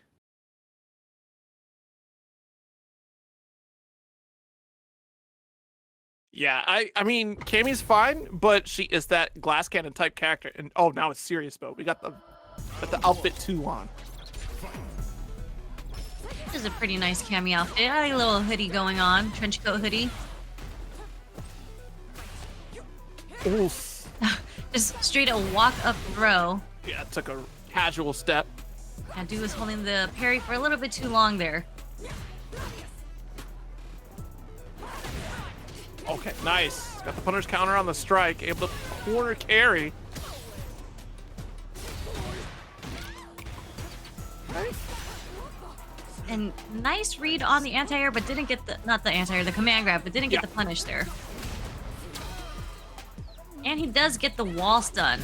Should be death with all that meter that he has. Nice. Definitely got that finish. Yes. And we're not necessarily saying that Guile is better against Marisa. We're just saying we would think Stu would go back to his main character. Since Yeah. he is down.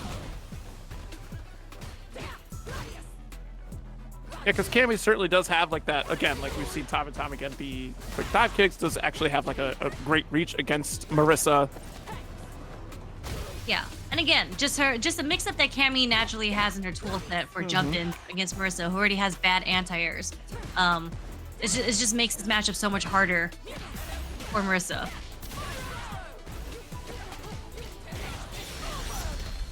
Nice confirm. Trying to confirm into the level 3, just to kind of even up the health. But Nephew is going to be sitting on his level 3 very soon. Burned himself out for that. This is so terrifying. You're waiting for. Oh wow. Okay. Okay, he checked them, but okay, I don't think he didn't think that crouch. Interesting button. Sorry, I can't look. There's a whole bunch of things going on right now. It is quite the scramble. Oh no! Where? Oh my goodness! You put out a stab! He got hit in the scramble. Yeah, dude got so lucky with that level 1. That was insane. Had Strider not tried to jab check, it'd have been a wrap. Yeah, I mean he was burnt out, you know, and it was quite the scramble. So I think that level 1 was definitely the right read to go because he really didn't have any meter to do an EXP to get him off of him anyways. Really good intense play there.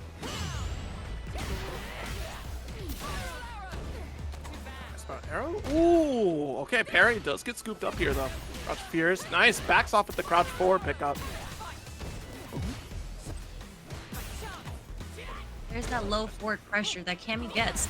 Nice. It works so well against Marisa, yeah. Building up that shimmy pressure there because, yeah, Marisa doesn't have that reversal outside of her level 2. He was ready with that anti-air on the EX dive kick. Stand roundhouse was able to wake up jab. Strider is being very aggressive now. You bully Strider for a single round, and Strider makes you pay for it like tenfold in the following round.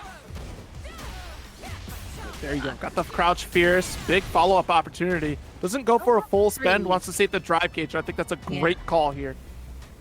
Yeah, he's gonna save that. You do not want to get burnt out against Marisa with all that meter that she has. If you saw that buffer from Strider, you have to be even more cautious on the approach and maybe. Oh, nice! And there's the reaction DI, which New seems to be ready for all the time, apparently. With Guile and with Cammy, he's just ready to go.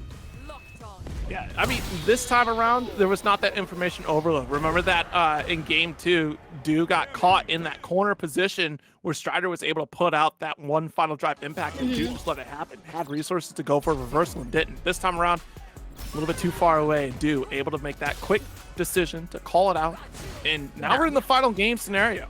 Yeah, just like that. So, you know, just a little pause. You just went from 2-0 to 2-2 with Du. Yeah.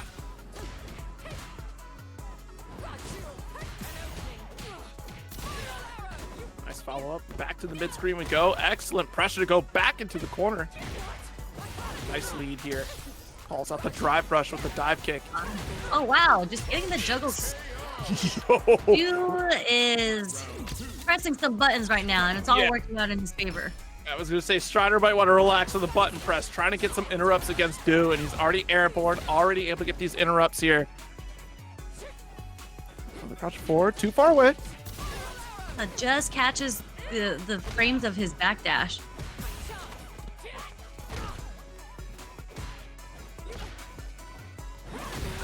Okay, there we go. Got the punish counter, so a little bit more of a follow-up there off of that dive. Can spike. Oh my goodness. All right, so too close.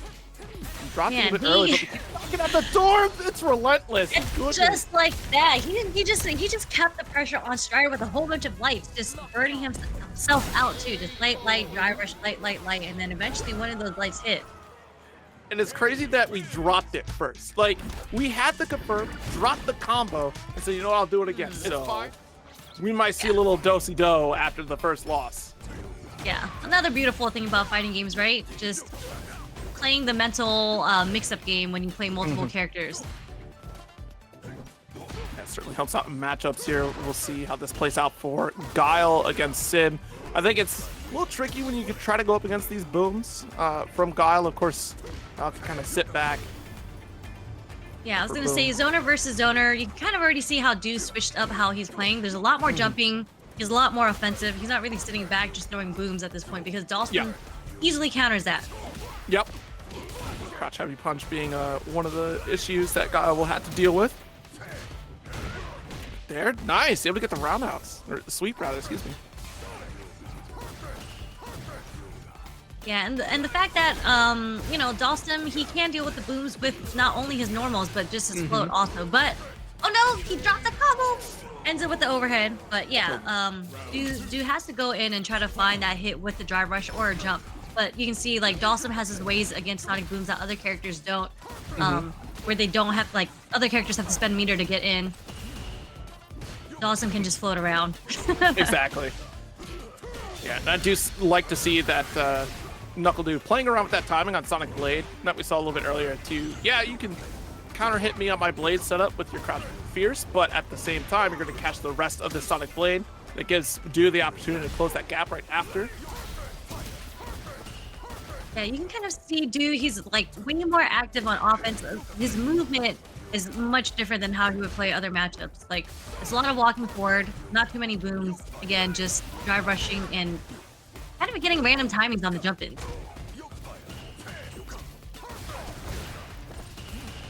Oh, yeah, great awareness on that mortar coming in with the regular parry. Nice challenge on drive rush. Fierce still either a touch away, uses bazooka knee for the extra plus frames while in drive rush. He's gonna try to get his level 2 started, maybe with a step kick. He is burnt out. Uh-oh. I'm very surprised to get the anti-air, the mortar. He almost has his meter back. There it is. Doesn't have to worry about chip anymore. Is one hit away. Nice little float. Try to time it with a slower Sonic Boom here to bring Zaf down. Wow, No. just a drive rush slide right under that Sonic Boom. That thing goes full screen. So no, you are not safe full screen away from Dhalsim. I mean, that's a big slide opportunity there. If NuckleDu had sent a boom earlier, nice jump to catch the teleport. If we would have recovered, been able to block, that would have been a great opportunity to hold defense, and you're already right in the face of Dhalsim. Little float, unfortunately, just ends on the Sonic Boom. Nice check on the teleport. Ooh, this one's gonna hurt. Into the level 3, getting his meter back. Nice interaction with a massive life lead. We can take our time. And I like how we linger with the second Yoga Fire right there, because you notice that NuckleDu holding out parry, so it takes away a little bit longer on that drive gauge. Yeah, I was gonna say, right now, Zaf is down in health, so Du can really stop playing so offensively and not take extra damage. He can kind of just chill at this point. Although he's a little almost burnt out, he just needs to play the full screen game at this point, just play defensively, which he's really good at doing. Nice, already got the jab off the dive kick, and that will do for that first game. Okay, and we are sticking with the same characters.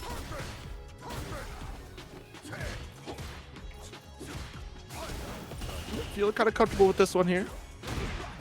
Nice. Just punished a little too far for the slide to connect there. Oh! Committed to drive rush as opposed to go for the drive impact, yeah. Yeah, so at least he gets out of stun earlier. But he is in kind of a bad spot now, even though he gets his meter back, because Du is on him. He has closed the gap against Dhalsim, which is what every character wants in this matchup. Okay, we got our throw. The lead has already been established. Oh, nice perfect parry. Very risky stuff. Trying to put on a button. The jump in into drive rush to get the finish. NuckleDu taking that first round. Yeah, Dude's definitely not trying to sit still and take the offensive mix-up that Dhalsim has. Okay. Oh, no. Wow, that was genius. Yeah, you're going to be caught floating up in the sky like that. You can hold this drive impact for free. Really good response. Also from Zaf, just recognizing that Dude's now holding the parry now, so you can't sneak in a punish counter throw.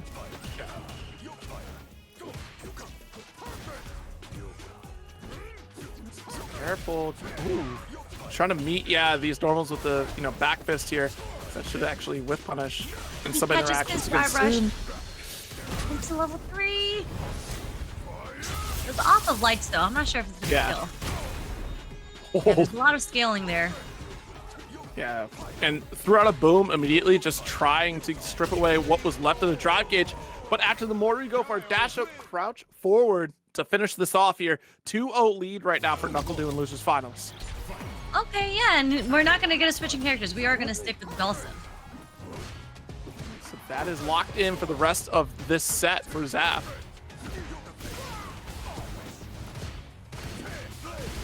Yeah, just it's so hard to redo on offense because again, like most people wouldn't do a regular dash, and do read the up fireball and got the dash forward to punish that. Right. Yeah, just great situational awareness after playing this matchup, you know, over the decades, right? Playing across several games. Nice kick out of the air for him. Okay, there should be a punish right there. Into the super, and it actually killed. Du actually lost to Zap in winners, so this is the run back between Du and Zap.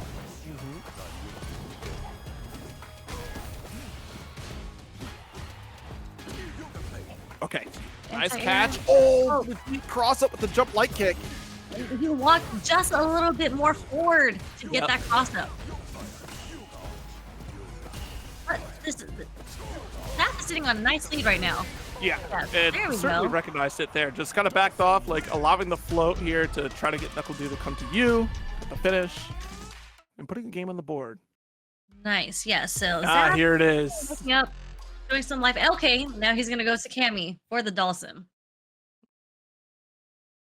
Now that you're stuck on the Dhalsim character, gives NuckleDu the opportunity to make this swap. Of course, we were winning each step of the way here.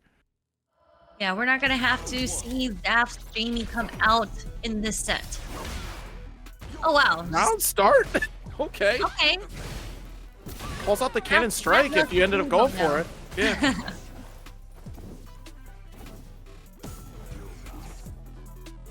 Good awareness on where the border was going to end here. Doesn't advance too far ahead of it. It's that extra safety net. Yeah, I was gonna say, oh wow. Yeah. NuckleDu is still finding his way in right now, even like with the weird scenarios going on. Yeah. Like a lot of random spiral arrows in neutral. Throw.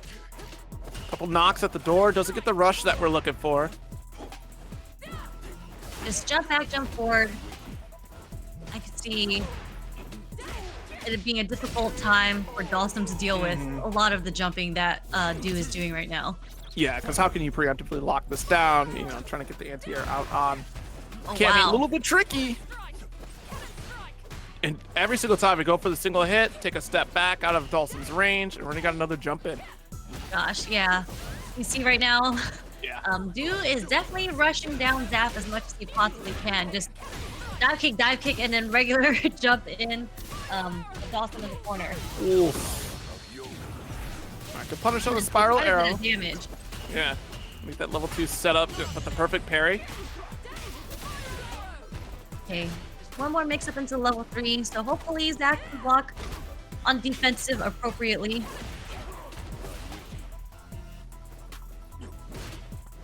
Wow. I'm surprised we haven't really seen a whole lot of stand forward from NuckleDu in the kind of mid-screen range there, because I think that'd be a nice little poke. But now we got the burnout, so we can kind of just keep pressuring here. Ooh. There's so many heartbeats going on right now.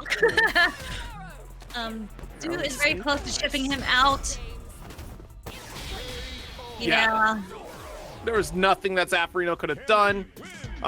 You were still on recovery from waking up there. By the time the level 1 would have interacted, you had to block anyways. You wouldn't get that level 1 spot. To see how far we can continue going as we set new goals for the next year. NoahTheProdigy and NuckleDu in this grand finals. Yes, what a classic. Super excited to see what happens here. And Du is starting from losers, and Noah is sitting in winners. So if Du wants to take this tournament, he is going to have to win 2 sets. Yes, a tall order for anybody in this position here, but the momentum that Du has historically, statistics show that this type of run is usually beneficial for the person coming out of losers.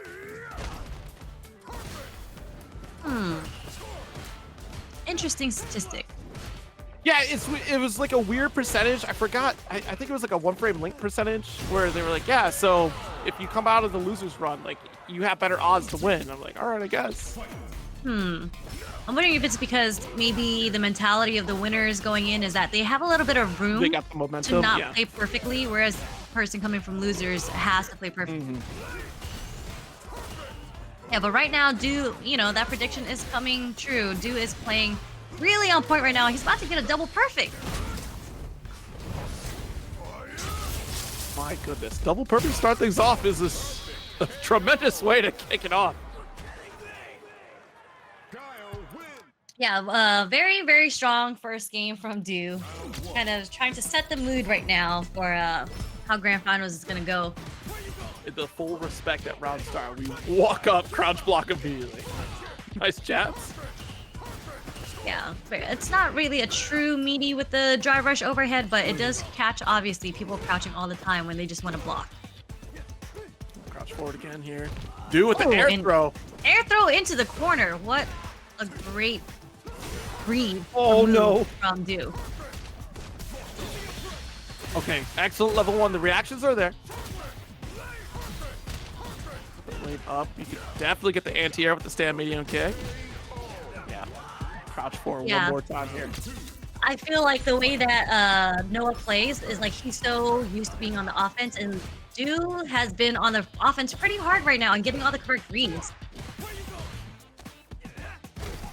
It's part of that confidence, right? You're again coming from the loser side, warmed up here. It's just looking back. Every single set has fairly well gone the distance here for Du outside of the initial losers match and you know, the losers finals match against Zafrino. 3-2s most of the way. So yeah, like here we go with the pressure, but Noah does make a right read jumping out of the DI pressure. If he had tried to block that, he definitely would have got stunned against the wall. Right in your face, perfect boom. Okay, nice EX rising upper. Got that corner spot and caught Du standing up. The crouch forward works out. Number 1. Not quite killing yet, but Bro will finish it. Not quite killing, but this is the first round for Noah, so starting to wake up a little bit. Got a rolling soul bot to start. Nice crouch forward again. Didn't get the perfect knuckle, but you know, Noah's about to be burnt out, but I don't think he really minds. As long as he gets his pressure going. Uh-oh. Got 2+ here. Side swap. Let the blade do the work for you. Good cross cut, though, from Noah. Okay, but at least, you know, he's full screen, so he can grab some space. He doesn't really have to worry about getting DI'd into the corner right now. Yeah. Answers Great with his throw. own throw. Yeah. Oh, no. There's that overhead again. This is going to kill. It's crazy. Like, the moment we recovered our drive gauge, we immediately burned it out just to make sure we get the round here and the victory. 1-all. That is the Noah special. Like, you know when that meter's coming back, he's about to blow it all on the plus frames. The sprint runner mentality here from Noah. That is a punish. A little too close for that snowbot kick.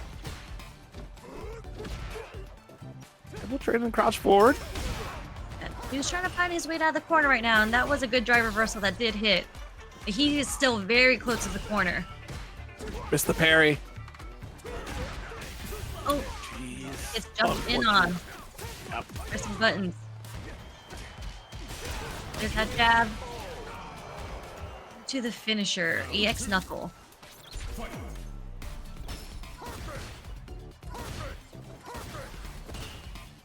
Few more perfects. Don't worry. We're going to be there.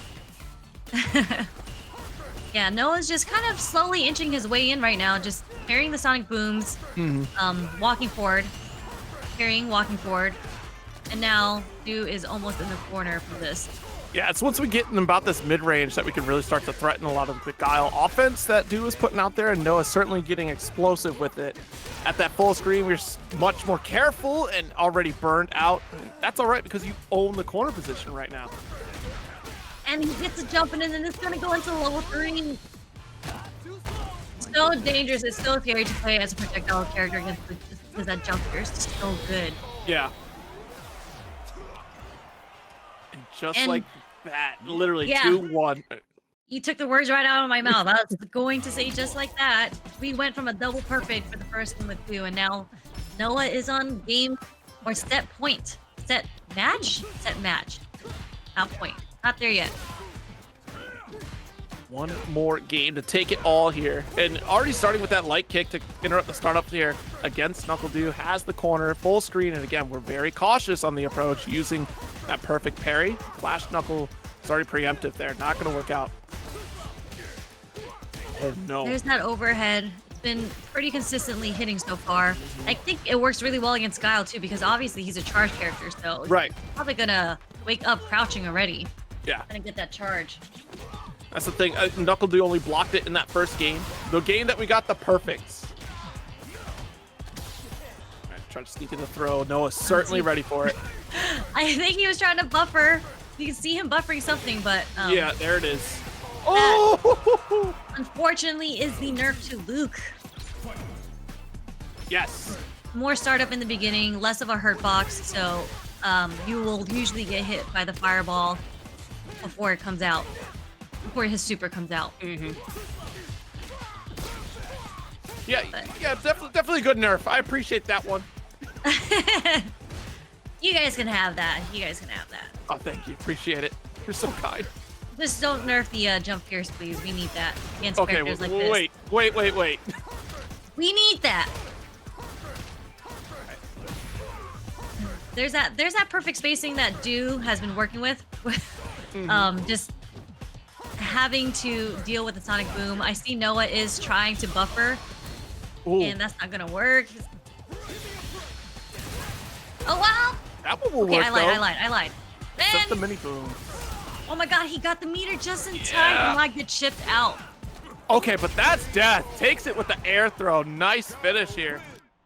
Beautiful block, because good god, I feel like so many people would have got hit by that Yeah. EXTP.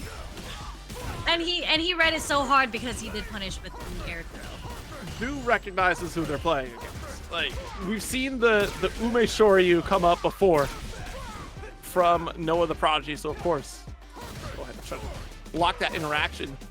Get the dash up, quick drive rush here with the jab. That is a whiff punish. And it puts Du back into the corner and he gets hit by me. More third, nice Nice back back dash. dash. They come in They threes. know what- Once the throw series starts in the corner, they usually come in threes. Alright, what's the plan here? Try to get the parry, but burned out for it. He's Don't you buffering do level it. 1 again. Oh!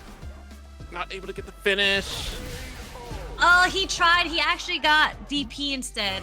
But I think it's good because that was EX Sonic Boom. I don't think Right. Super would have worked in that situation. So good thing he actually didn't spend his meter for that. But Du is on match point to reset the bracket.